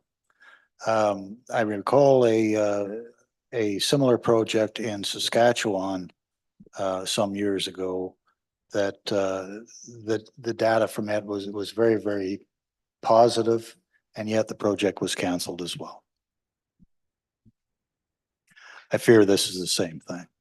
I had the opportunity, just to respond, Your Worship, I had the opportunity to watch the CBC did a documentary on it, which was very well, and there was a TVO or the CBC did it, and there was a lot of benefit to it in providing, especially in terms of people's living standards, having better food and stuff like that. So I wish there was more teeth to this somehow that we can, but right now I don't. Unfortunately, as a local municipality, we don't have the authority on housing that refers to the county. And I think it's something that should be, I'll say, somewhat referred back to county as well. Thank you. Certainly, we can edit this and ask for it to also be sent to the Simcoe County Housing Task Force. That group is still working, if you'd like. Mr. Broderick, are you comfortable with that? Friendly? I am. Oh, excellent. We can just add that in there, Madam Clerk.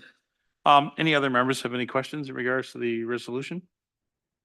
All right, seeing none, Mr. Broderick, I'll call the motion for you. Those in favor? Are there those opposed? Nope, it's all in favor. Thank you.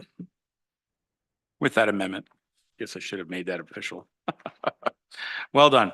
Thank you very much, Mr. Broderick. Okay, county reports for information. We've got a county meeting tomorrow, and there's been a few things happen at the county, and we're working towards having a discussion about our review of our actual size of our county council, currently at 32 members. Once a term, every county council has the opportunity to review that again. So we're going to be breaking into a workshop in the coming weeks, might be even put back till June, I think, to have a workshop about this very topic. If you guys recall, ladies and gentlemen, this council used to be 7 and now we've, 9 and now reduced down to 7. And so it, involved quite a discussion with the public, some commentary from that, as well as some good engineering review as far as our look at our databases as to where the population spreads out, try to make everything equal. In the county, it's a much simpler process. It's either, 17 or 32. That's really how it's going to be. Because if they change the system any other way, where the warden is a full-time position, or maybe the warden is not an elected person, change the name of the head of council to a regional chair or something like that. Other sort of regions in our area do that. They hire a chair. They actually hire a person to be the head. So there's other ways of doing it. The county's taking another stab at this. They've done it every term for probably 10 years and reviewed it over and over and over again. Nothing has changed. So we're being asked by the province to consider that once again. So we're going to take a look at that. That's one county report information I give. Anything you want to add there, Paul? No, I think council's a bit quiet right now. The only thing I will say that it was nice to see the warden here at our open house, as was Scott Anderson from New Tech was here. Yes. Not to mention our MP and our MPP, but it was nice to have the warden here for the open house. Yeah, it was nice to have the warden here, and we appreciate that because, this is a municipal body right here, but we do work with the county on a lot of projects and a lot of responsibilities that we as a municipal government pass to the county. Certainly social services and long-term care facilities are something that we just don't deal with here at this level, but we're really happy that they're there. So it was nice. It was nice. I'm sure we'll hear more about that in a moment. If there's nothing further on county reports, we're going to go to our ward reports. How would that be? And community announcements. Jeepers, it's been a while. I'm just trying to remember which side I started on. Yep, Robert's going to go first. We're going to get a new little switch here to change it from one side to the other. Thank you, your worship. As far as meetings to go, all my meetings are all coming up this next couple of weeks with accessibility and library. But I just have some thank yous and kudos. May 4th, I'd like to say thank the Stainer Kinsman for a wonderful day with duck race, and thank goodness the weather cooperated to allow such a great event.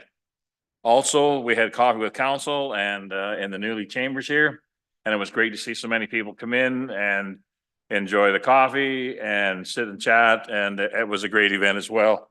Also, the Stainer Lions Saddle Up Social that evening, and that money raised, we haven't got a final tally, was raised to help support the CNIB bus for the CNIB camp. That's a project that they're working on, so we had that.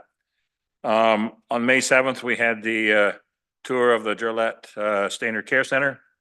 And thank them for allowing us to do that. And I just also want to thank the Shriners for their Mother's Day, May 12th breakfast. Again, another great event in our community, and glad we were able to be there again this year. Thank you. Well done, sir. Thank you for covering all those great items. Mr. Beelen, you're next. How are you? Thank you, Your Worship. April 30th, I attended the Winterama Planning Meeting, and it looks like next year is going to be an exciting Winterama. May 3rd, I attended the World Day of Prayer breakfast in Collingwood. It's the first time I ever went to it. It was a great breakfast, and there was a wonderful speaker. May 8th, I attended the Jarlett Health Services Stainer Care Center tour, and I was really impressed. That place is run well. And just a reminder, Tulip Days is May 16th, this Thursday. Should be a fantastic time with a barbecue and oliebollen, which is a Dutch treat. Excellent. You're the MC, is that right? Excellent, Mr. Beelen. Glad to hear it. Councillor Denis. Thank you, Your Worship. I too was on the Jarlett tour, and it was actually fun to meet the residents It was. and talk with them. They're all very happy in their home. They really are. And that speaks a lot for the people that work there. On another note, I just would like to say thank you to the First Nottawa Cubs Scouts and Beavers for all their help with the spring cleanup at the Nottawa Hall. They did that with us last Tuesday evening, and it was fun. We got a lot of stuff to put out at the curb one of these days. Our scrap metal drive at the hall is scheduled to continue until just after the long weekend. So I noticed that the Collingwood Collegiate has a scrap metal drive going to get new hockey jerseys. So the sooner we can get ours done and wrapped up, the better it'll be for those guys as well. So it will continue at least until after the long weekend this weekend. And also, I'd just like to wish everybody a safe and enjoyable holiday weekend. Thanks. Excellent. Thank you very much. Paul, do you want to go next? Thank you, Your Worship. First, a little sidebar on the NVC. I'm hoping everybody received the email I sent you. 2 meetings ago, you asked me to report on the status of the pond and the dam in New Lowell. So I think it laid it out pretty good, and they're working on it. They're not saying anything exciting, but at least you got reported on what is going on there. We mentioned some of the things we've done. We had the open house on the second for the staff, council chambers. We had the municipal leader civic prayer breakfast. Marty identified as the world prayer, municipal leader civic prayer breakfast. So anyways, no, it was, well, you got a breakfast out of the deal either way, right? So that's like it was good. It was really, really good. The Saturday we had the coffee with council and the duck races, which were just phenomenal. And also was mentioned, our MP and our MPP both attended the refreshment garden, we'll say. This past Wednesday, we were at the Jared Health, which was really, really well received. And this Thursday, I'm just going to put a bit more steam in Marty's presentation. The horticultural, the garden club is doing the celebration this Thursday from 11:30 till 1:30. Now, this past weekend, I was in Ottawa and they're doing a tulip festival. So many of you may or not be aware, the tulips came to Canada from Holland as an appreciation of what happened during World II, where Canada took in the Queen and actually had her baby in Ottawa. So there's a real history here. This year, it's the 100th anniversary of the RCAF. So there will be a flyover, which is really nice. Next year is the 80th anniversary of liberation. So there's a lot going on. They're already talking about next year. But what I did, I'm never short of talking to people. The ambassador for the Netherlands gave a speech in Ottawa at the grand opening at their Tulip Fest. So after the speech, I walked up to her and handed her my Township of Clearview Deputy Mayor card. And I said, if you're not doing anything this Thursday, please come to Clearview Township. Nice. So if I see the people in power, like I'll see Terry Dare, I'll say, Terry, go look this one up. But I told her I don't expect you to come, but you're invited. So she knew that there's some history there and that we follow along with what our federal counterparts do. So anyways, I made that known. I will be there representing the mayor. Marty will be the MC, but I will be there speaking on behalf of the mayor. And so it should be a very a fun event, family. The school, it's really exciting to see the schools participating this year. They're coming over to sing and everything else. So a lot going on. They've worked very hard at it. So please, please reach out for their support. And that's my report. Thank you. Thank you very much. Hello, Mr. McCarthy. Thank you, your worship. Short and sweet on my end here, Committee of Adjustment meeting on May 8th. And this past Saturday in Creemore was the Tour More bicycle event hosted by Creemore Springs, and the weather cooperated, and it was a fantastic day for all involved. That's all I have. Oh, well, very good. How are those puppies doing? A1, that's great. Mr. Broderick. Thank you, your worship. April 30th, attended the Creemore BIA meeting. May 2nd, attended the Clearview Council Chambers Staff and Council soft opening. And then on Saturday, the 4th, the official coffee with council, official opening of the newly renovated chambers. On Tuesday, May 7th, attended the Northern Light Lodge elections in Stainer. And on Wednesday, attended with other council members, the Jarlett Health Center or Health Care Center tour of the facilities and met with residents. And I would echo the statements of the other members of council that that's a well-run facility. Saturday, May 11th, attended the Clearview Chamber of Commerce Mother's Day Fashion Show at Station on the Green in Creemore, and that was a lot of fun. On Sunday, the 12th, attended the Manitou Shrine Club's Mother Day breakfast on Fairgrounds Road. And coming up on May the 14th, will be the next Clearview Chamber Executive Meeting. The 16th, the Tulip Festival. Also on the 16th, we'll be hosting the Clearview Chamber of Commerce Business After 5 event. And coming up on the 21st will be the next library board meeting. And actually, that'll also be another Chamber of Commerce meeting. That's the regular meeting. This one will be at the Hub on 26, and it'll be featuring chamber talks with Hillary from the TD Bank and Stainer on issues of fraud for businesses. And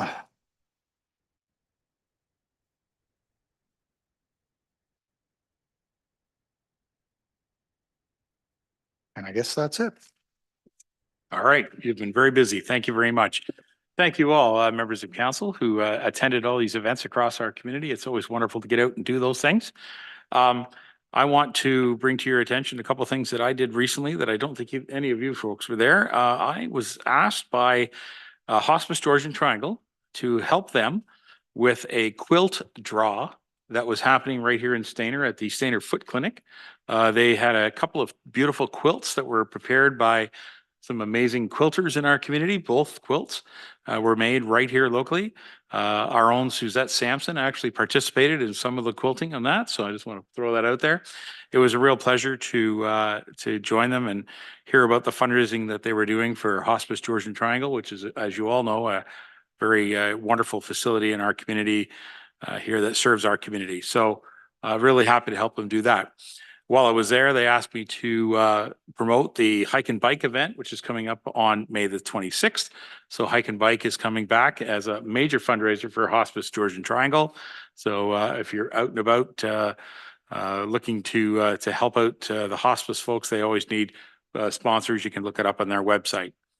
While I was at the Stainer Foot Clinic, right next door is the new Infinity building, which has to do with the automotive Infinity. Now, it's been a bit of a well-kept secret that they've been working on this beautiful building next door, which used to be Holland's Garage. And so they were out there working on the car when I was finished doing the draw. So I walked over and said hello, shook their hands, had a tour of the building. Nice folks. They live in Essa, but they've built this building up and renovated it, and they operate an automotive shop there. So they advised me that they're going to be doing a grand opening in July. So I'll make sure you all get an invitation. They're seem to be really busy already. They had a couple of motorcycles in there. They were doing detailing on, and they had a car up on the hoist. They were doing some undercoating on it, and so it's quite a facility. So I just wanted you to know that that little building is up and running, and they're open, but they're having the grand opening in January. The other thing I want to mention, on Saturday, I went to a long-standing event in Clearview Township. I went to the Ramp Romp up in Singhampton and had leeks. The leek dinner was provided by the volunteers at the Singhampton Community Center, did a great job. Always, what a great little event that was. And the place was packed, but it was well organized. The volunteers had it all set up so that you could rotate through the tables. And just as you were getting your food, you'd see people standing up and leaving and go and sit down. It was well organized for the tall hall, they call themselves up there in Singhampton. Really a great event. So it was wonderful to be there. Tracy and I were there and ran into people we hadn't seen in years. So it was kind of nice to go back to Singhampton. And so as Councillor Deneen said, I just want to wish everyone a very safe Victoria Day weekend. Usually an awful busy weekend in our community for traffic and people having too much fun. So let's just all be safe on the roads out there and make sure you all get home again after the weekend. All right, so that's all I have at this time. And we're going to move on, council, to some reports that we have here. Moving to Public Works PW 010 Granular Material Tender Award. Be it resolved, the Council of the Township of Clearview hereby receive report PW 010 Granular Material Tender Award dated May the 13th, 2024. And that council award the tender number 2024-02 to Arnell Construction Limited, operated as Sealy and Arnell Construction in the amount of $727,910 plus HST for the supply of granular material for township gravel road resurfacing. Mover and seconder, please. Van Stavern and Mr. Broderick, thank you. Any questions? Dan, yes, you got a question? Yes, okay. Then we'll go to, yes, go ahead. Through your worship to maybe Todd, if you don't mind, Todd. It's just I think a general question. I don't expect numbers from last year or anything, but has it gone up exponentially this year in the granular? Yeah, thank you through your worship. Good question. And it did go up, not as much as the last couple of years, thankfully. So we are actually lower than last year, but that's more of a quantity that we're using on the roads that we're doing this year. But there was an increase of a little over 4% from last year's per unit price overall. I was just noticing, Todd, that we budgeted for less than the tender came through, but not with the HST on top. Is that going to eat into the budget a bit? It's probably more for a finance question in the end with the HST, but. Thanks, Todd. Through your worship to Councillor Deneen, we get about 86% of the HST back, so it's not a real concern. Yeah. Okay, thank you. That's great. Okay. Excellent. Well, thank you. All right. I just wondered about it going up in price and It the is- budgeting more for it maybe next year. That's all. Yeah. Thank you very much, Todd. Thank for you. being here and filling us in on that. Dan, did you have anything you want to add? No. I think just that if council remembers our budget presentation, that this year the location of the gravel placement is in the southeastern quadrant. If you remember that it's the New Lowell, Brentwood areas of the municipality gravel roads that will be getting the new resurfacing. So just. Okay, thanks for that reminder. Did you have a question too? Go ahead there, Mr. Beelan. Thank you, Your Worship. Todd, did we have just one tender last year or one quote last year? Yeah, thank you to your worship. We did have just one participant that. So it's nice to have more than one quote, and it was the same company last year, wasn't it? That's right. Sealy's, yeah, for a few years now, they have been the low bidder, but there was some competition this year, which was good to see. All right. If there's nothing further, members, thank you. All right, you've got a motion with a mover and seconder. I'm prepared to call the motion. Those in favor? And that carries unanimous. Thank you so much. All right, team. On our agenda, motor grader purchase. Don't go away, Todd. Okay. Recommendation be it resolved, Council of the Township of Clearview hereby receive report PW 011-2024. Motor grader purchase dated May 13, and that council approve the purchase of a CAT motor grader in the amount of $615,222.64 plus HST. Can I have a mover and seconder to put this on the floor? Mr. Broderick, Mr. Deputy Mayor, thank you. Todd, how much does a grader cost? 600 and I get you. Yeah. This is built by Tormont, I guess. Tormont Cat, is that correct? Caterpillar, that's correct. Yeah, Caterpillar Cat. Oh, okay. Members of council, do you have any questions to Todd? Yes, go ahead, Mr. Deputy Mayor. Oh, look at them over there I too. see, I saw Cat and John Deere were the only two looking at it, brand tractor, whatever. None of the other big guys want to tackle it anymore. What's with Volvo or what's with these other players that? I'm not sure, through your worship, we used the canoe process this time, the canoe procurement for this purchase. And yeah, I reached out to a couple other suppliers through canoe and never heard back. So typically we've had Deere's right now.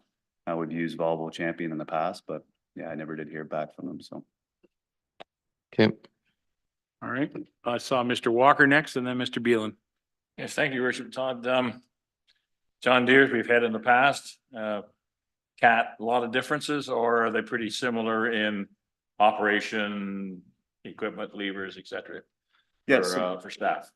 Thank you, Council Walker. Through your worship, there is a little difference. I think the cab is built a little differently for sight lines in them.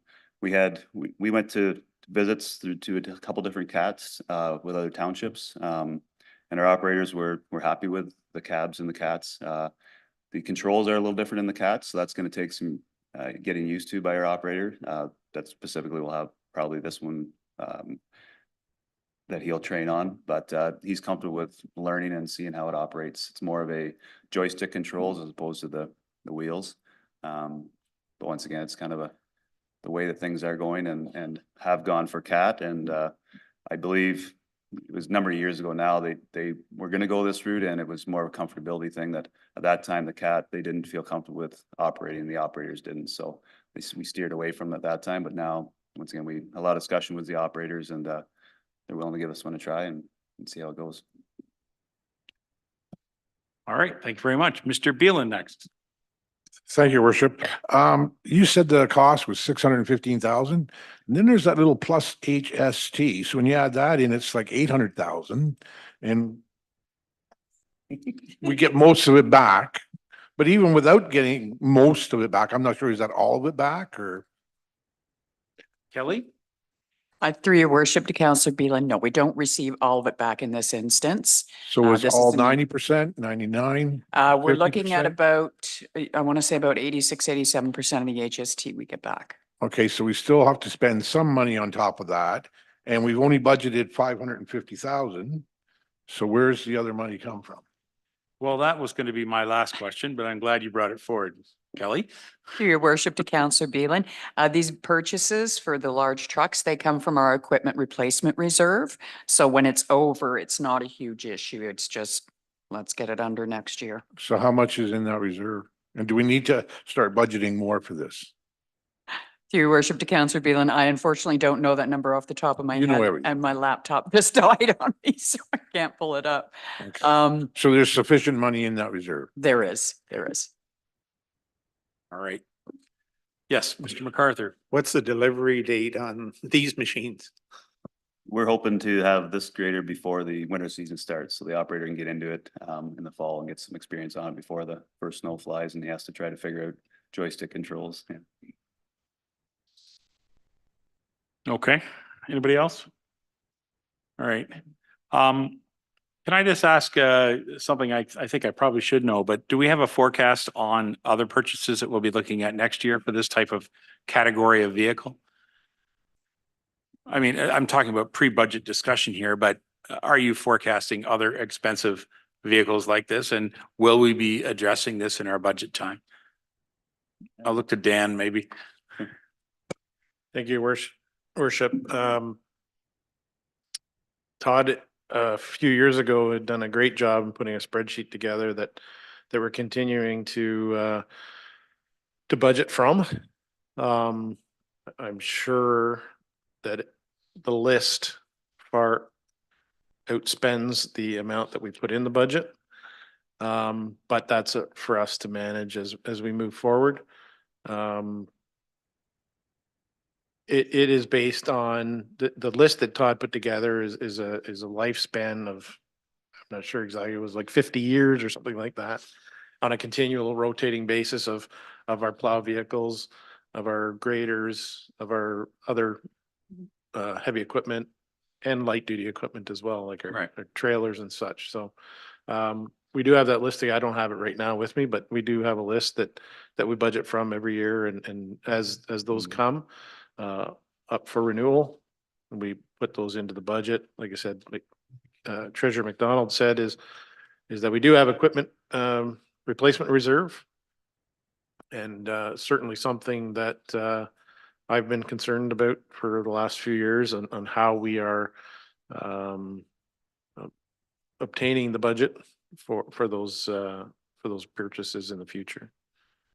So something that we can explore for 2025 budget, and potentially bringing that amount in the reserve up to match where we need to be with our replacements. Yeah, I'll leave it at that. Okay.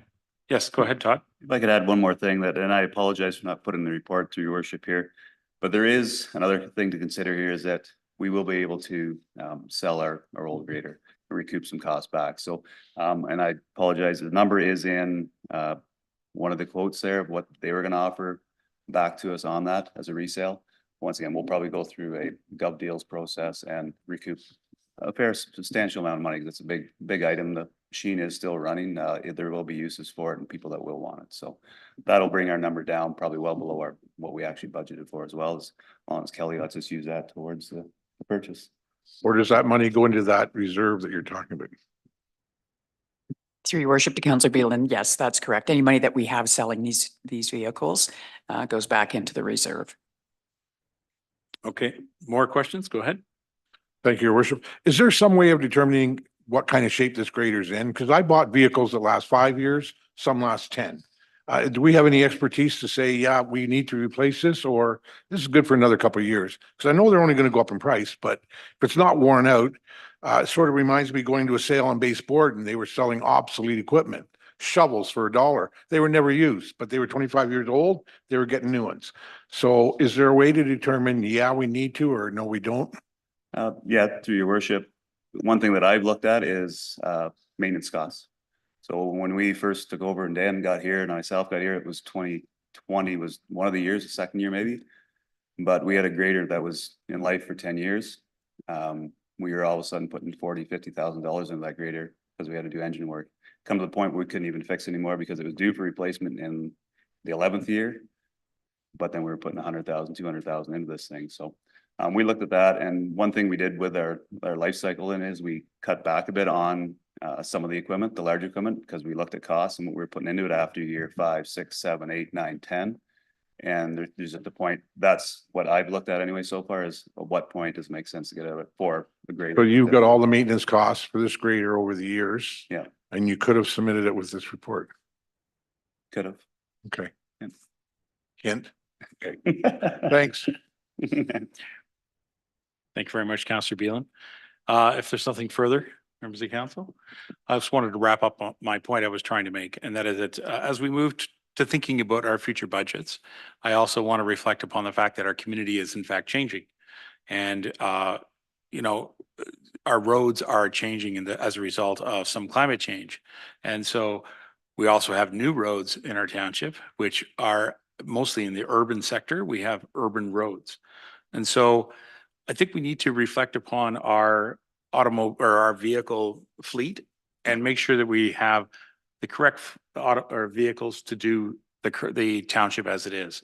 So I know that we have a long-standing list of how we do rotation and how we do this, but I think we need to have some awareness when we go to look at our budgets in 2025, 26, that we look at the type of vehicles that are, providing those services to us.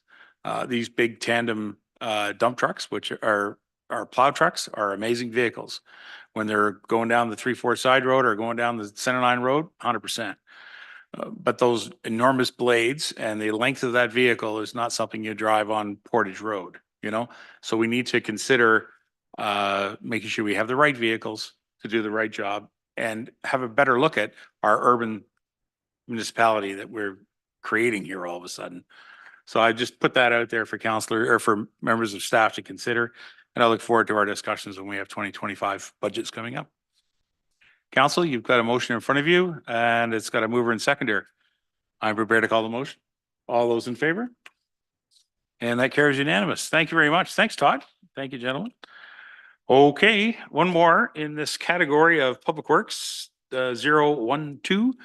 This is the lift and remove the 0.3 meter reserve in estates of Clearview subdivision. Recommendation be it resolved. Council of the Township of Clearview hereby receive report PW 012-2024 regarding the lift and remove of 0.3 meter reserves in estates of Clearview subdivision dated May 13th, 2024.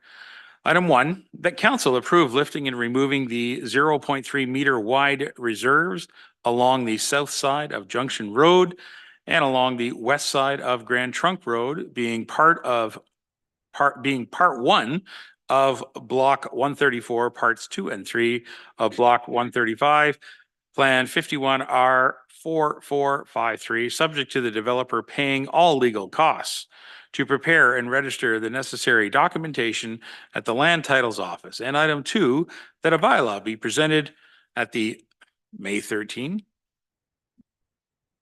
Is that, yep, okay, May 13 council meeting to establish and name lands as part of the public highway. Okay, can I have a mover and seconder? I wasn't sure if that bylaw was today or not. Sorry, Mr. Broderick, thank you. Is there a seconder? Mr. Walker, thank you. All right, who wants to speak on this one? So Dan again? Hello, Dan.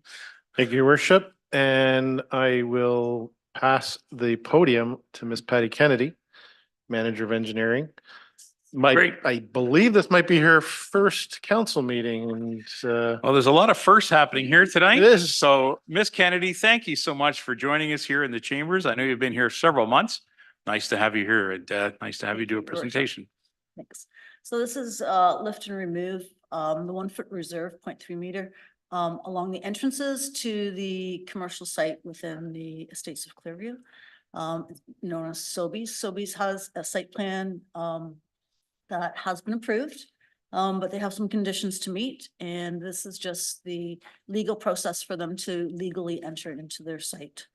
And then it becomes part of those 2 roads, Grand Trunk and Junction. Excellent. All right. Thank you, Ms. Kennedy. If you want to stand by for any questions, member of council, do you have any questions to Patty and or Dan? Yes, Deputy Mayor.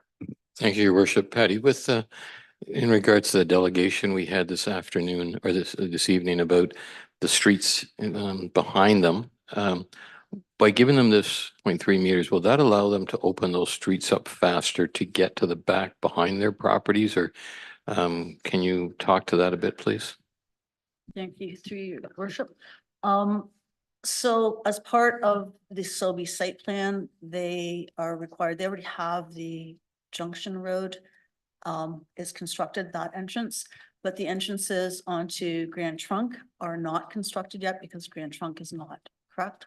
So as part of the, and I'll refer to the Director of Planning and Building, as part of the site plan approvals, that road needs to be constructed in order for them to proceed with their site plan. So, but that does not give them access. Will that give them access off 26 then at that point? Or Yes, only go? I believe one of the conditions to the MTO is that the intersection with Highway 26 Grand Trunk is opened and constructed. So they will be able to take traffic on that at that point from we'll say the subdivision? Through you, your worship, yes, once that intersection, once Grand Trunk 226 is opened, it's open for all residents within it. It'll be an unassumed road, of course, right? Yeah. But it will be access for the residents there as well. Thank you. Good answer. Thank you. Dan, I think you want to speak? Yeah, just to clarify, the 0.3 meter reserve runs along the property line adjacent to Grand Trunk Road.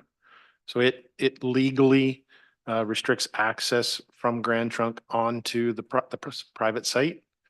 Really has nothing to do with the construction of Grand Trunk Road up to 26. So it's just it's a restriction put in place during the site subdivision process to restrict access onto their private lands. This is just a formality to lift that restriction and form part of the Grand Trunk Road allowance. So the two don't really go hand in hand. It's a matter of access onto their private site. That makes sense. I'm just looking for ways that we can get the traffic out of that subdivision onto 26 as quick as we can for the people, get the pressure off Mowat Street. If we can bring them that way, that'd be kind of nice to help the people to do that. Yeah, and so there's no restriction for the public to use that road other than it's not constructed. Well, and the other Once it gets constructed Yeah. and permits from the MTO, then they can use it Well, when it's open. I know I see all the trucks going down Mowat Street to feed the new housing developments. I see them feeding the new nursing home. We need that access open so that we can get the trucks, if nothing else, get the trucks off Mowat Street and away from the people sort of thing. So, thank you. All right. Anybody else on council with questions? Nothing further? Anything further, Dan? Oh, Patty? You're all good? All right, members of the council, thank you. You have a motion in front of you, and I have a mover and seconder, and I am prepared to call the motion. Those in favor? That carries unanimous. Thank you. All right, council, we're going to move on to the middle of page 5 because we moved off with those two reports. We're going to go over here to emergency services. Our fire chief, Scott Davison, is here with us, so I'll read this and we'll look for a mover and seconder. From emergency services, we have be it resolved that council of the township of Clearview hereby receive report FD 001-2024. The fire department activities report dated March the 13th, or sorry, May the 13th, 2024 for information. And a mover and seconder, please. We see Beelan and then Deneen. Thank you very much. Chief, how are you? There we go. There we go.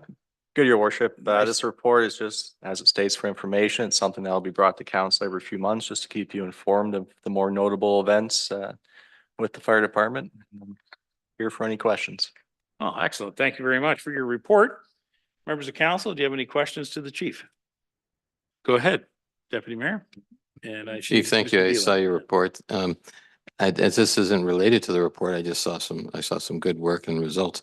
Do we have any indication? We asked you once before, we hit you up once before, when we can come and visit formally the new fire hall in New Lowell, because it does say it's fully operational now. We'd really like to come and visit. So anyways, let us know. We will plan that, and the final grading is supposed to be done at the end of the month and make it a little more safer for the public to come see it. So when that happens, maybe we'll plan a more formal event down there. Very good. Mr. Beelan? Thank you, your worship. I'm just wondering how this new battery powered extrication tool is working. Is it everything you wanted it to be? Is it too heavy? Is it working okay, holding the charge? Oh, Turn on your mic there, young man. Thank you, sir.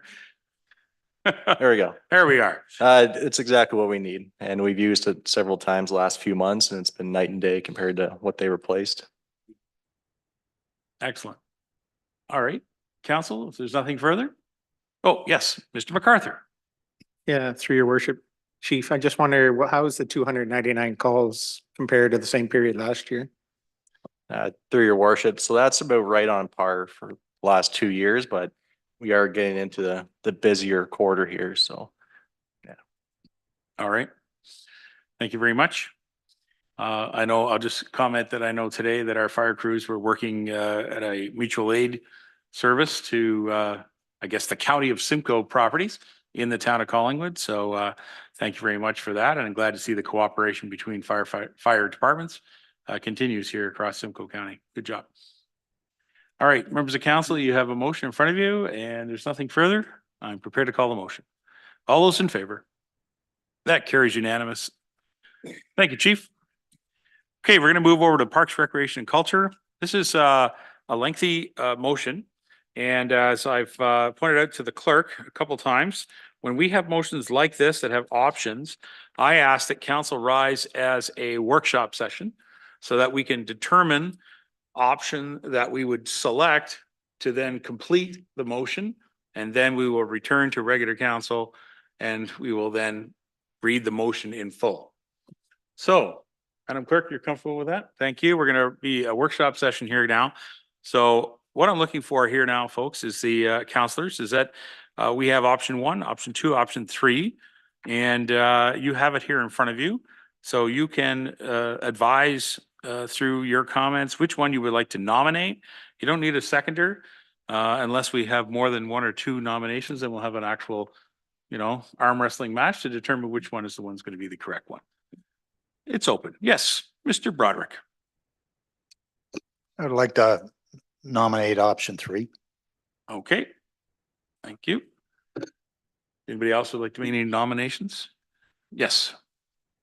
Thank you, Your Worship. I would agree with Councillor Broderick that Councillor 3 appears to be a good option, especially from a precedent setting point. But I'd asked if we could get a couple comments possibly from Absolutely. CEO We can Broderick. call upon in a workshop. You Councillor, can talk to our staff. John Ferguson, would you just talk about this whole procedure so council knows where it's coming from, please? John? Thank you, Your Worship. So I had been working with Pull your microphone closer there. There you go. We're all getting used to it. Can't Thank hear you.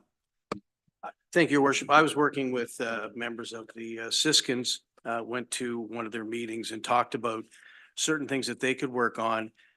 Being recognized as an economic generator in the community, we suggested using the same tool that we used during the strategic plan, was the 5 capitals, dealing with natural capital, human capital, social, manufactured, and then financial.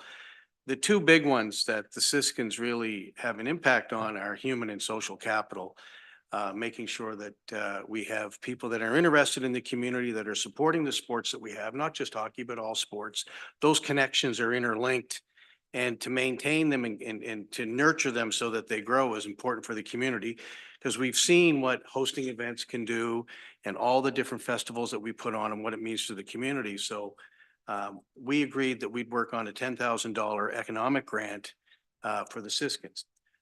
After that process, they also demonstrated that they're a not-for-profit organization, which qualifies them for community assistance. And they're seeking community assistance going forward. So from this year out 5 years. And they were originally asking for $5,000 a year, being probably the top end of what the community assistance grant would offer.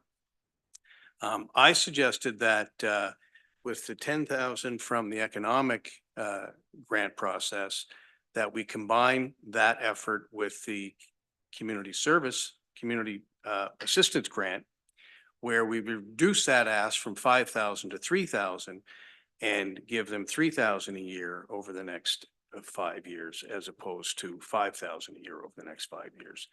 I actually reached out to them to see if that would fit into their requirements. This would not be for reducing their fees at the rink. That's not something that we can do. But because they're not-for-profit and they have an economic impact in the community, we believe that their promotion and awareness of the Stainer Siskins in Clearview Township is important to us as a community. And so the Siskins is important to us, and I think the community is important to the Siskins. So we think that we can fund them on that perspective, and we have to keep the fees the same, unfortunately. That's just the way it is in municipal government. If you change it, you have to change it for all. And unfortunately, I think we just get ourselves into a bit of a financial twist if we did that. So they would qualify for this process, and I think it'll work for them. And if council's prepared to support that resolution, I'm sure that the Siskins would appreciate it. Go ahead, Paul. Thank you, Your Worship. So John, this is leading back to your option 3, we'll call it, would support your initiative. And I agree with your comments that we set precedents. We can't do that, but we can sure help the Siskins because they are a very important part to our community. So That's correct. And it's Terry's report, but which is well done, by the way. And but yes, a very good relationship. It's not easy. It's not easy running teams that have to travel and to host and all the different stuff that goes along with running a successful organization like the Siskins, which has been here long before me. And I really get a sense of how important it is to the community and to the culture of this area. So we appreciate the Siskins. All right, thank you. I have Mr. Walker wants to like to say a few words, and then I would like to go to Terry as well, since as the CAO pointed out to your report. Sorry, I knew he was all over it, but anyway, go ahead. Go ahead, Walker. Thank you, Your Worship. Just a couple of comments. It certainly is important. As an old standard Siskin follower right from day one, and the timekeeper fellow that sat in the old arena, in between the two combatants in the penalty box, I can certainly vouch that it is very important to the community and the surrounding areas. We draw a lot of players from all over Clearview as well as surrounding areas. And I certainly support 3 that pay the same fees, but yet they can work out for grant structures or whatever to assist them. A couple of questions to Terry. Terry, the rates that we have compared to other municipalities, are we above or below? That's question 1. And question 2, free amenities. What other amenities do what other hockey clubs get through their municipality in regards to what we have here? Yeah, thank you, Your Worship, through you to Councillor Walker. So with respect to the rates, again, every community has their own agreements with their PGHL teams. As you know, there's in this specific league, there's 60 teams in this league, and they all have their specific agreements with most communities that were not all retained to have all the fee structure that they pay. When it comes to the overall generic rate, we're kind of like in the middle, specifically in our own little area here. We don't like to compare ourselves to the GTA area because a lot of those rinks are privatized and they pay much more than us smaller communities. So we're competitive. We're not at the high end. We're not at the low end. We're kind of in the middle. My understanding with working with the Siskins over the years, with respect to the ICE fees that they pay, again, it's in the middle of the pack. There are some communities that might provide better rates, and there are some that obviously charge more. So we're kind of like in the middle of the pack from that perspective. And again, from free amenities, they again, it's all over the map. It depends on the arenas. Some arenas have more amenities to provide than others. Ours is a little bit of an older rink. We are able to provide them a free their own little dedicated dressing room, an office area, and an equipment room. Some arenas can provide more because they're just built different. So again, every team has their own agreements with their own communities. I feel confident that we are providing the maximum that we can possibly provide the standard Siskins. All right, thank you very much. Terry, more on this this whole report, but specifically on what is being bantied around in this workshop, but option number 3. Can you just outline how you schedule both your staff at the arenas as well as how you interact with now the community center, that you're becoming more and more busier facility, on how we tie those things together when there's a game? Sometimes the arena the arena rental and then the community center rental is all part of it. So can you just describe how that works with your staff and how you schedule it? Sure. Yeah. Thank you, Your Worship. So, yeah, obviously, Standard Siskins brings in quite a bit of patrons into the arena for their events, specifically on playoff games. Sure. So we do have to schedule more staff especially for janitorial duties. And to obviously assist with cleaning of the ice and moving the nets and stuff. So there is additional staff that's required on game days. When it's for their practices, it's kind of business as usual. It's our regular complementary of staff, but yeah, you're right, your worship, during games, it does cost a little more. And again, it depends on the season, on the game. If it's the cold January nights, it might not be as busy as the early season or the playoff schedule. So there is a bit of a bigger staff complement, and the washrooms and the lobbies and everything gets much more dirty. If that's what you're referring to, Your Worship. That's what I'm referring to in the, but I also want to point out that the community center side occasionally gets used for additional rentals Oh. in support of what's going on the ice with the Siskins. So, Yes. so that is still, again, more staff that needs to clean that facility when perhaps it would have been cleaned in the afternoon and then locked up and not be used till the next day, right? Yes, yes, yes, yes. To clarify, Your Worship, you're absolutely right. The community hall at the Stainer Arena gets used quite a bit. People would be surprised on how frequent it gets used, and it does Yes. get even used on Stainer game nights during the day and even in the evenings. You would notice in the agreement that we have, there's a free amenity of they would like to use the community center as a bit of a warm-up area. And so we have provided to them in the past, again, making sure that no other community organizations that want to rent the hall, if they want to rent the hall, it's available to them at all times. Very good. Mhm. All right, thank you. Again, still in the workshop. Anybody else with any other recommendations on options? Okay. We're going to close the workshop. We're going to move forward with option number 3. And so I'll read the full recommendation. We're going to rise back to council and I'll read the recommendation. I'll look for a mover and seconder. Thank you very much for everybody for your input during workshop session. Recommendation, be it resolved that Council of the Township of Clearview hereby receive report PCR 009-2024, the Stainer Siskins Special Agreement dated May the 13th, 2024, and that council approve the Stainer Arena Special Rental Agreement number 2 with the Stainer Siskins as attached as Appendix B to this report, where the Stainer Siskins will pay the prime rate and receive an annual township funding through economic development or community assistance for promotion and awareness that will be outlined in a separate agreement, and that the mayor and clerk be authorized to sign the agreement on behalf of the township. Can I get a mover and seconder, please? Mr. Deputy Mayor and Mr. Broderick, thank you. All right. Now, anybody else would like to make some comments? Now we have it on the floor.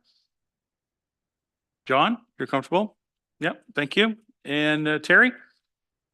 No, thank you, Your Worship. I just want to again reiterate how proud we are to have the Stainer Siskins in our community. We're happy to have an agreement. To my knowledge, we have not had an agreement with the Stainer Siskins in its 52 years of existence. And so we've always just provided them like a rental permit. So this really formalizes our rental agreement and our relationship. And good agreements make good partners. The Stainer Siskins are our community partners. They consistently do well every season. They attract good, talented young men. They do partake in a lot of community events. So this agreement really formalizes that. Where again, it's one of those, everybody always asks, what's in the agreement?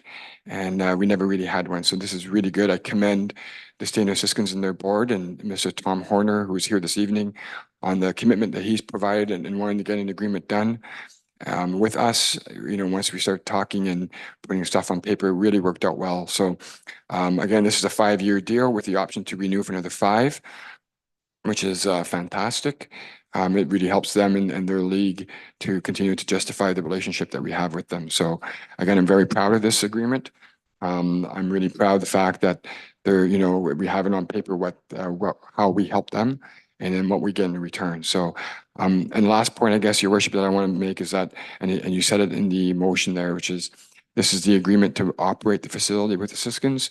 We'll come forward with a separate agreement in the very, very near future with respect to the assistance package that the community wants to provide the Stainer Siskins. So excellent. I'm available for any questions. All right. Any other questions to Terry in regards to this and the separate agreement that's going to be produced? Nothing further. Okay, congratulations again on putting together a great report. Obviously, a lot of thought went into this. I know I appreciate that John helped contribute a lot because one of the things that John has brought to our community is a great understanding of what economic impact really means. And this is a great demonstration of economic impact in our community. When you see the people that come, both the visiting team and the local residents come out and support the team, it's just fantastic. So it is certainly economic impact in our community to have the Siskins here. So thank you very much. Members of council, you have a motion in front of you with a mover and seconder. I'm prepared to call the motion. Those in favor? That carries unanimous. That speaks highly of this community. Thank you so much, everybody. All right, we're going to move on. Next page, administration. Oh, yes. Okay, here we go. This one is the CAO has a report regarding the proposed amendments to the NEC. Be it resolved, the Council of the Township of Clearview hereby receive report CAO 006 2024. Township response to amendments to the Niagara Escarpment Development Permit exemptions dated May 13, 2024. And that council direct the CAO and township solicitor to A, review the proposed amendments posted by the Ministry of Natural Resources and Forestry on the Environmental Registry of Ontario regarding the proposed amendments to the development permit exemptions under the lands in the Niagara Escarpment planning area. And item B, prepare a response submission on or before June 17, 2024 to the registry, recognizing the municipality's distinct separate obligation to maintain road safety through maintenance improvements as may be necessary for the local road authority to act upon. I'm asking for a mover and seconder on this motion. Deneen, thank you. Is there a seconder? And Mr. Broderick. Thank you very much. Mr. CAO, would you like to comment briefly on this? And I see there's going to be some work ahead for you and the solicitor. Thank you, Your Worship. So this just came out last week, the notice that they would be receiving submissions from individuals commenting on this issue. So I guess the crux of it all is that we have road authority within our own municipalities to do certain things.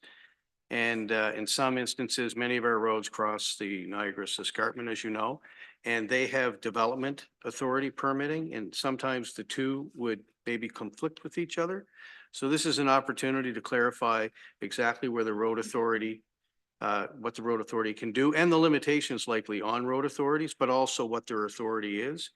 And so we've asked our solicitor to begin to unpack this, that we would be bringing this resolution to council this evening, and that the submissions don't have to be in until June 17th, I believe, but ultimately to speak to the importance of how we feel making road authority decisions over roads within the escarpment would be important to us from a safety and maintenance perspective.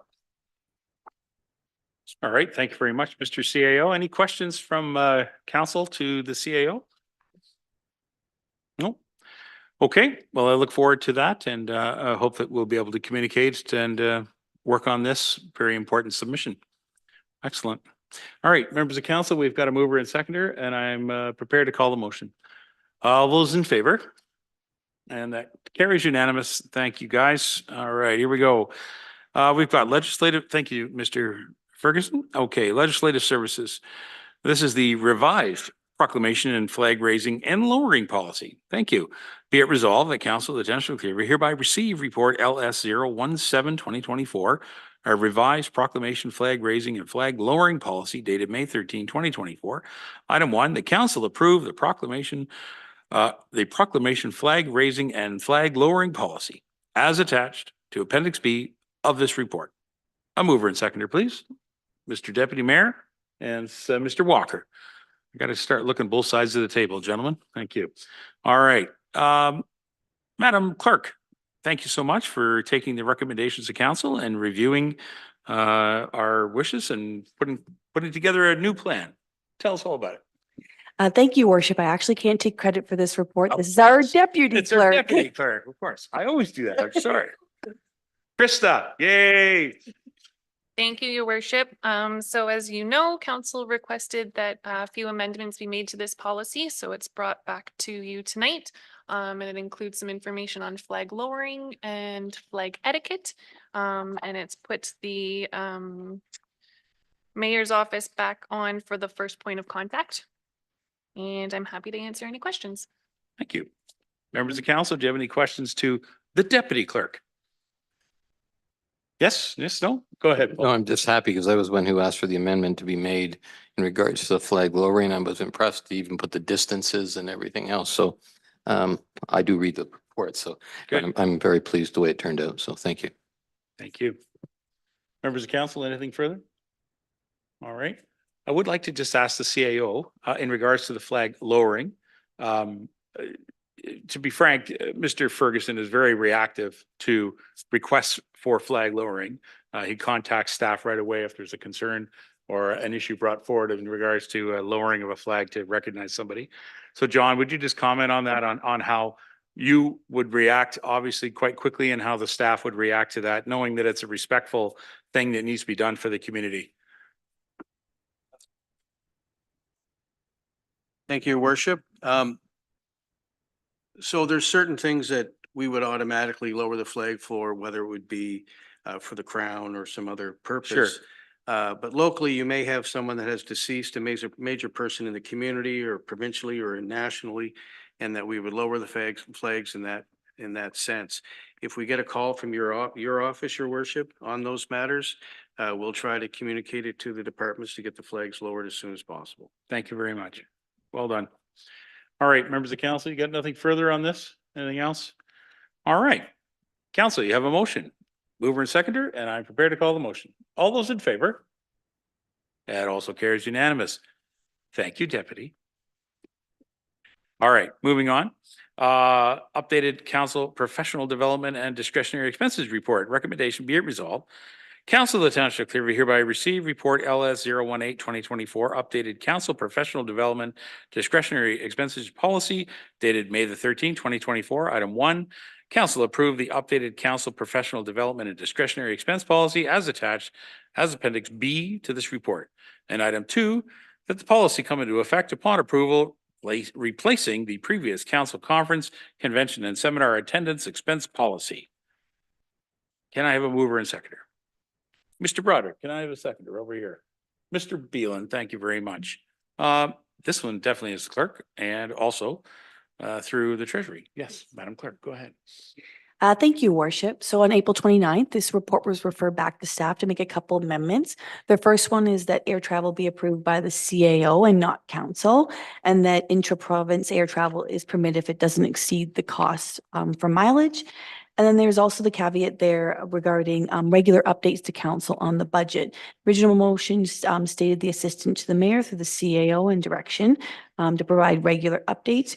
We've added within the policy that staff provide regular updates. So this could mean the assistant to the CAO and mayor. It could mean the treasury department. There's just a multitude of staff members that could provide that update to council when needed.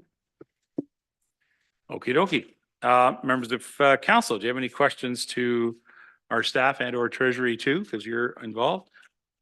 Members of council? Seeing none? I'm going to ask a small question. Mr. Walker and I had a conversation about the fact that there are 2 conferences per year as per the policy allocated to each member. That was at a time when the AMO conference and, the Roma conference and the Ontario Good Roads Association were a combined conference, such that then there would be 2 conferences every year, AMO and the combined OGRA conference. Since that time, though, OGRA and Roma have separated. So there are now 3 conferences every year that are of great interest to Clearview Township and to Clearview Township councillors. And so we've been balancing this a little bit to make sure that we don't, have too many people go to too many different things. But I just want to put it on the floor that we should consider that there's actually a 4th group called FCM, which this council could be associated with. So we need to have a little understanding about how 2 conferences per year would actually be managed correctly and conveniently for our whole council. So Mr. Walker, I know you and I talked about it. What do you think? I mean, it's Roma and OGRA together was an excellent conference. You and I both attended it. But now that it's separated, it's kind of awkward. What do you think? Yes, I agree. When it was one, it was a really one of the best conferences that you could attend. And it was a good mix of roads and works plus council, and you work together with your staff on certain workshops, and it was great to learn some of that roadside. Whereas I don't feel, I haven't been to one since it's been split, so I'm not sure how that feel is, but yeah, I certainly prefer it, the two, and we had two, now we've got three. But we also can add in there, you've also got online stuff, workshops as well, so I don't know how that fits into the mix, but we do have those. So that's just something else that we need to think about when we're looking at the budget for council conferences, et cetera. I agree with you. Thank you very much for those comments, and I hope to see you out at another conference really soon. Councillor Janine? I just was making mention that it was you and I that we're talking about the Roma and the good. Well, I know we did too. Yeah, so and did- then with Robert too. And being restricted to just the 2 per year, it does make it a little bit difficult to go out and look at other things that you might have interest in. And that's the only part that I have trouble with on this. Thank you. So if I can, before I go to the clerk, I think that I'm prepared to, personally, I'm prepared to accept this report as written and prepared and work within the two that we have currently. But I think we need to be flexible and to be able to go back to one of the comments that was made at the 29th meeting about keeping track of the budget, keeping track of how much we spend in our budget line for conferences and conventions. And if there is a third conference that somebody wants to attend, you know, if we can work that out, I think a simple direction from the CAO and the treasury to make sure that it's within budget, we should prevent it.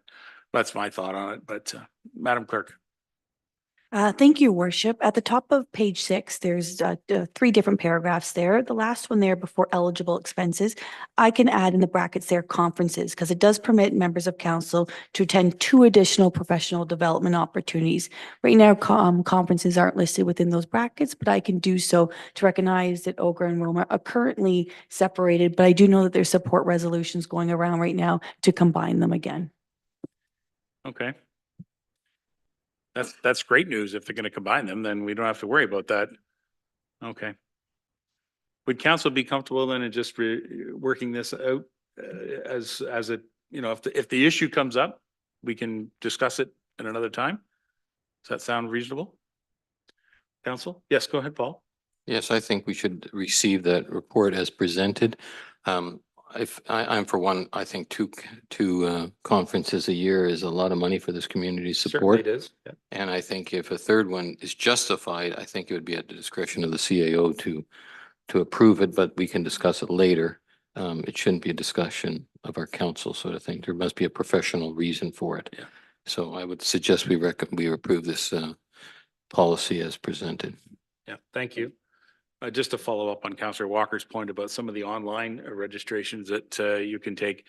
It's surprising that, you know, a half-day meeting can cost you $450. I mean, it is really surprising. It really is. However, you know, given the fact that they bring in professionals to administer these things and create a good curricula, I'm sure that it's worthy of the value, but it's perhaps difficult if all of us took it all at once, wouldn't it? So to me, there's a lot in here. There's a lot that still hasn't been fleshed out. So I think we need to deal with these things one-off as they go along. But I think this report is a good report, and I think it would be great for this council to accept it, receive it, and put it into play at this time. And then if we have things that pop up during the year or during the next year, we can deal with it. Does that make sense? Okay, good conversation. Thank you very much. Council, you have the report with a mover and seconder. I am prepared to call the motion. All those in favor? Thank you, unanimous. Thank you so much. And thank you, Madam Clerk, and your team for working on this. Okay, moving on, page 7. We've got, oh, yes, boards, that's right. Okay. Board report, our board and committee members, recommendation be it resolved, Council of the Township of Clearview hereby receive report LS 019-2024 in regards to a removal of board and committee members dated May 13, 2024. Council direct staff to amend bylaw 22-101 appointment bylaw to remove the following members: Daniel Fenton from the Committee of Adjustment and Sherry Martin from the Creemore Business Improvement Area Board of Management. Okay, I'll take a mover and seconder to put that on the floor.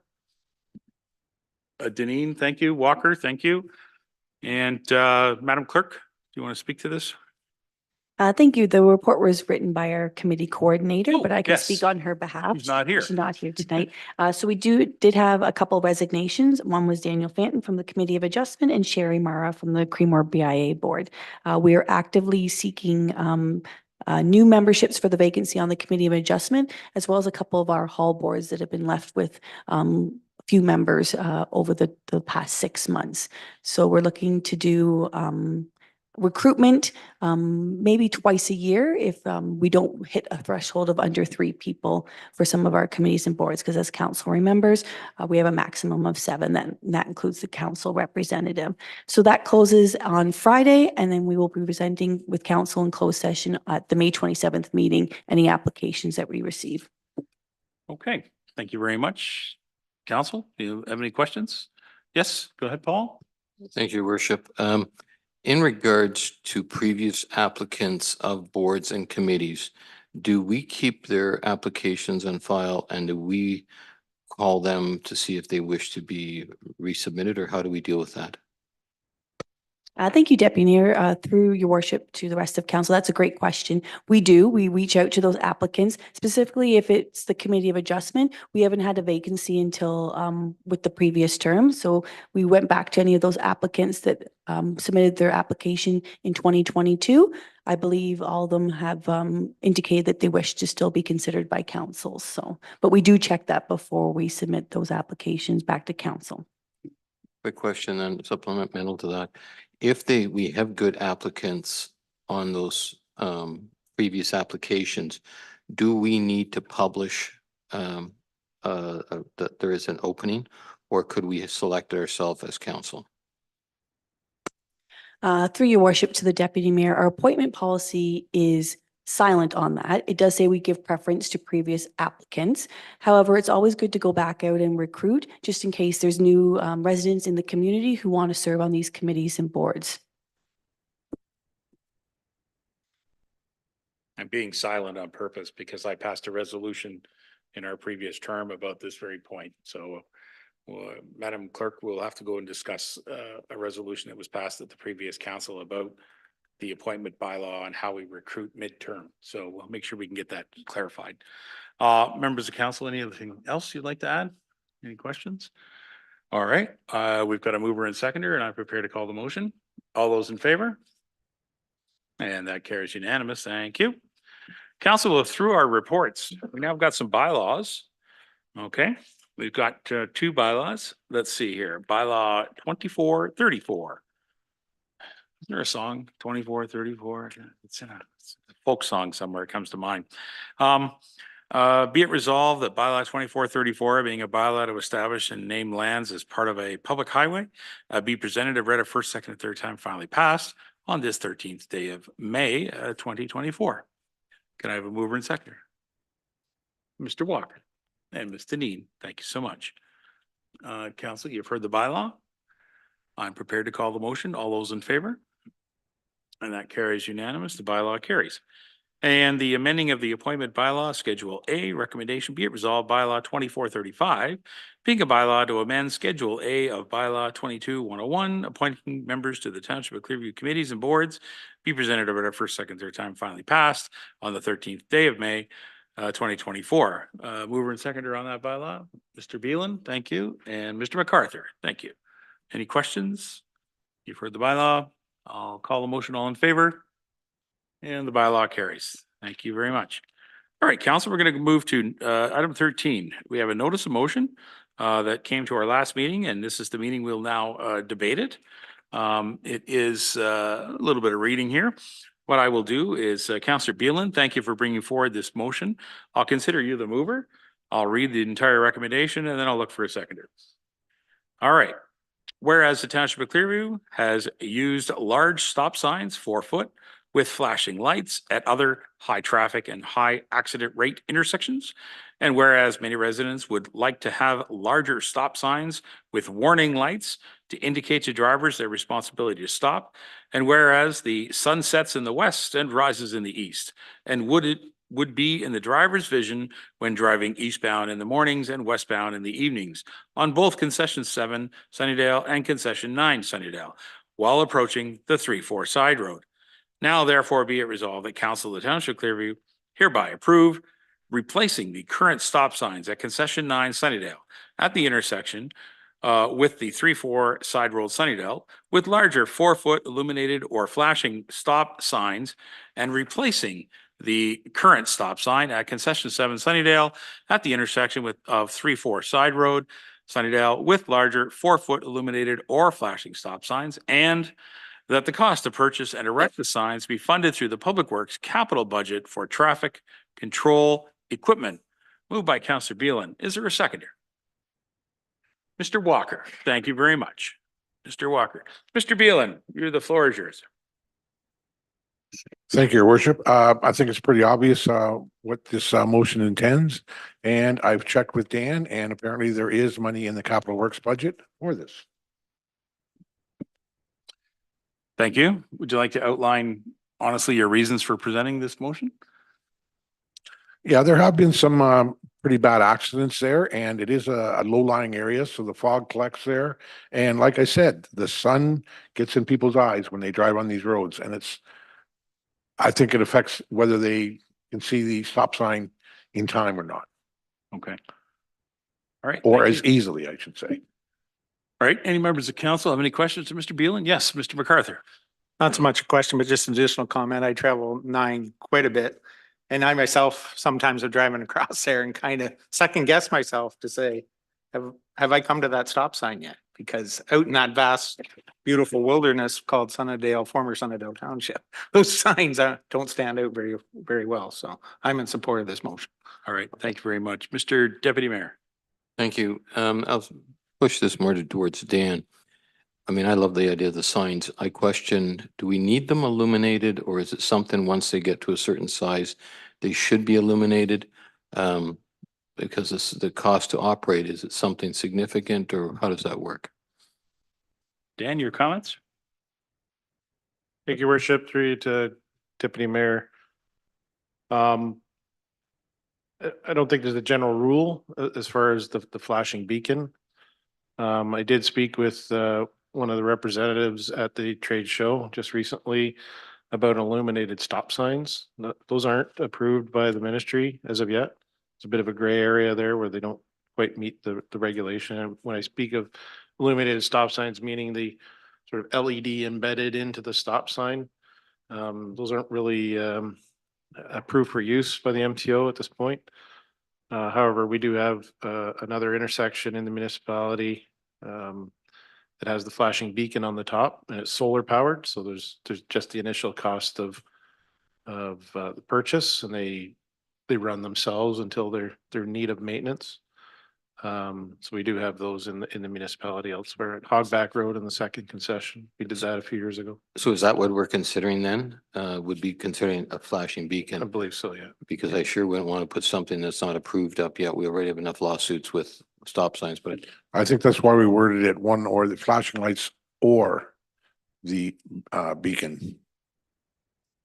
Yeah. So I would recommend, and I would take this back, and if council approves this tonight, then I would certainly look at pricing for the flashing beacon on top, similar to other devices we have.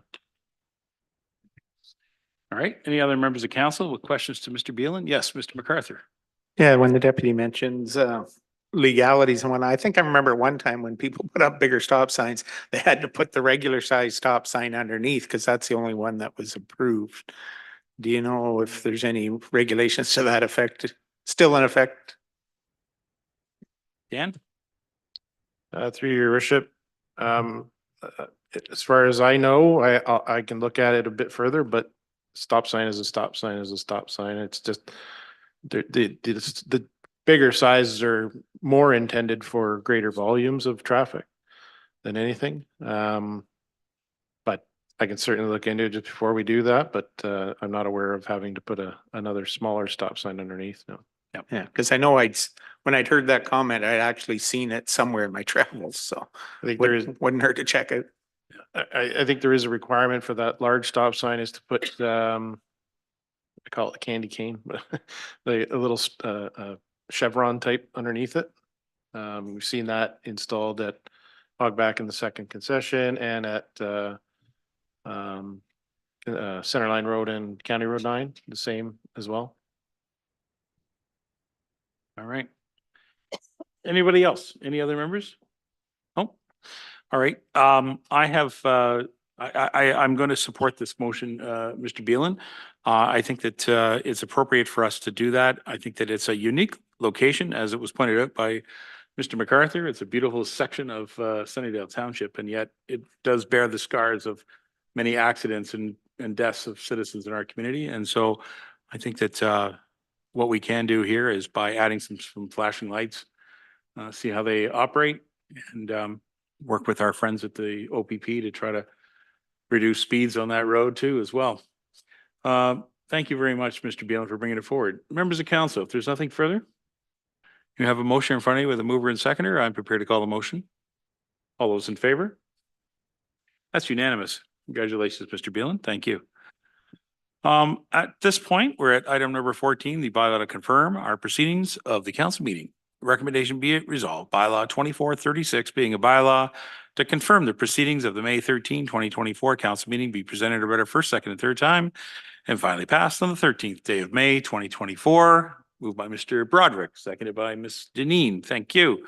All those in favor? That bylaw carries. The motion to adjourn is in front of us, but just before that, I'd like to go back to Mr. Perot. I just received a text message that the parade is about to start. You know what that means?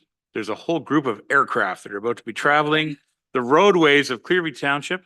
And I just wanted to maybe give you an opportunity to briefly just outline what our staff have been doing to get the roads prepared and to work with the military to transit those jets. Thank you, Your Worship. To be honest with you, other than a bit of coordination and road foreman going out and ensuring that there are no signs in the way or guardrails that are too high, perhaps, or some other things that may be on the road that wouldn't be in the way.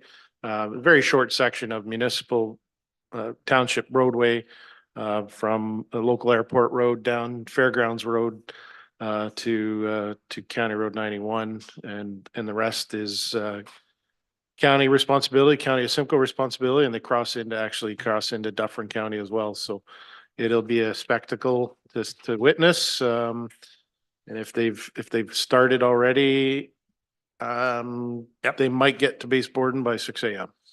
Okay. So that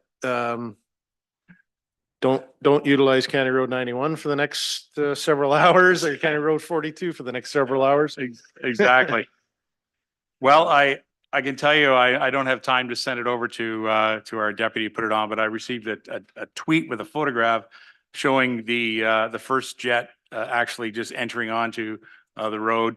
And by the way, it is being pulled by a Super Duty, a Ford Super Duty truck. That's what's pulling it. It's been some time in the making. I first got wind of this back in March, maybe. And I think the military thought that it was going to be a little more simple than it actually turned out to be, with our input as far as a road authority and having proper traffic control in place and coordination and signage, etc.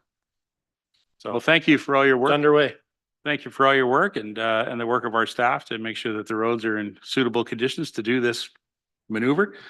Not going to see this, I don't think, for another little while. So thanks very much. And there you go. Road users, we now have jets using our roads too. So there you go. Everybody can go have a share the road. Folks. Everybody can share go have the road. A Dairy Queen and wait for them to turn on. That's where I'm going to go right now. All right. Thank you very much. Members of council, the motion to adjourn at 8:29 p.m. Moved by Mr. Walker, seconded by Deneen. Thank you. 8:29 PM. Those in favor? All right. Take care. Have a good evening. Have a good Victoria Day weekend.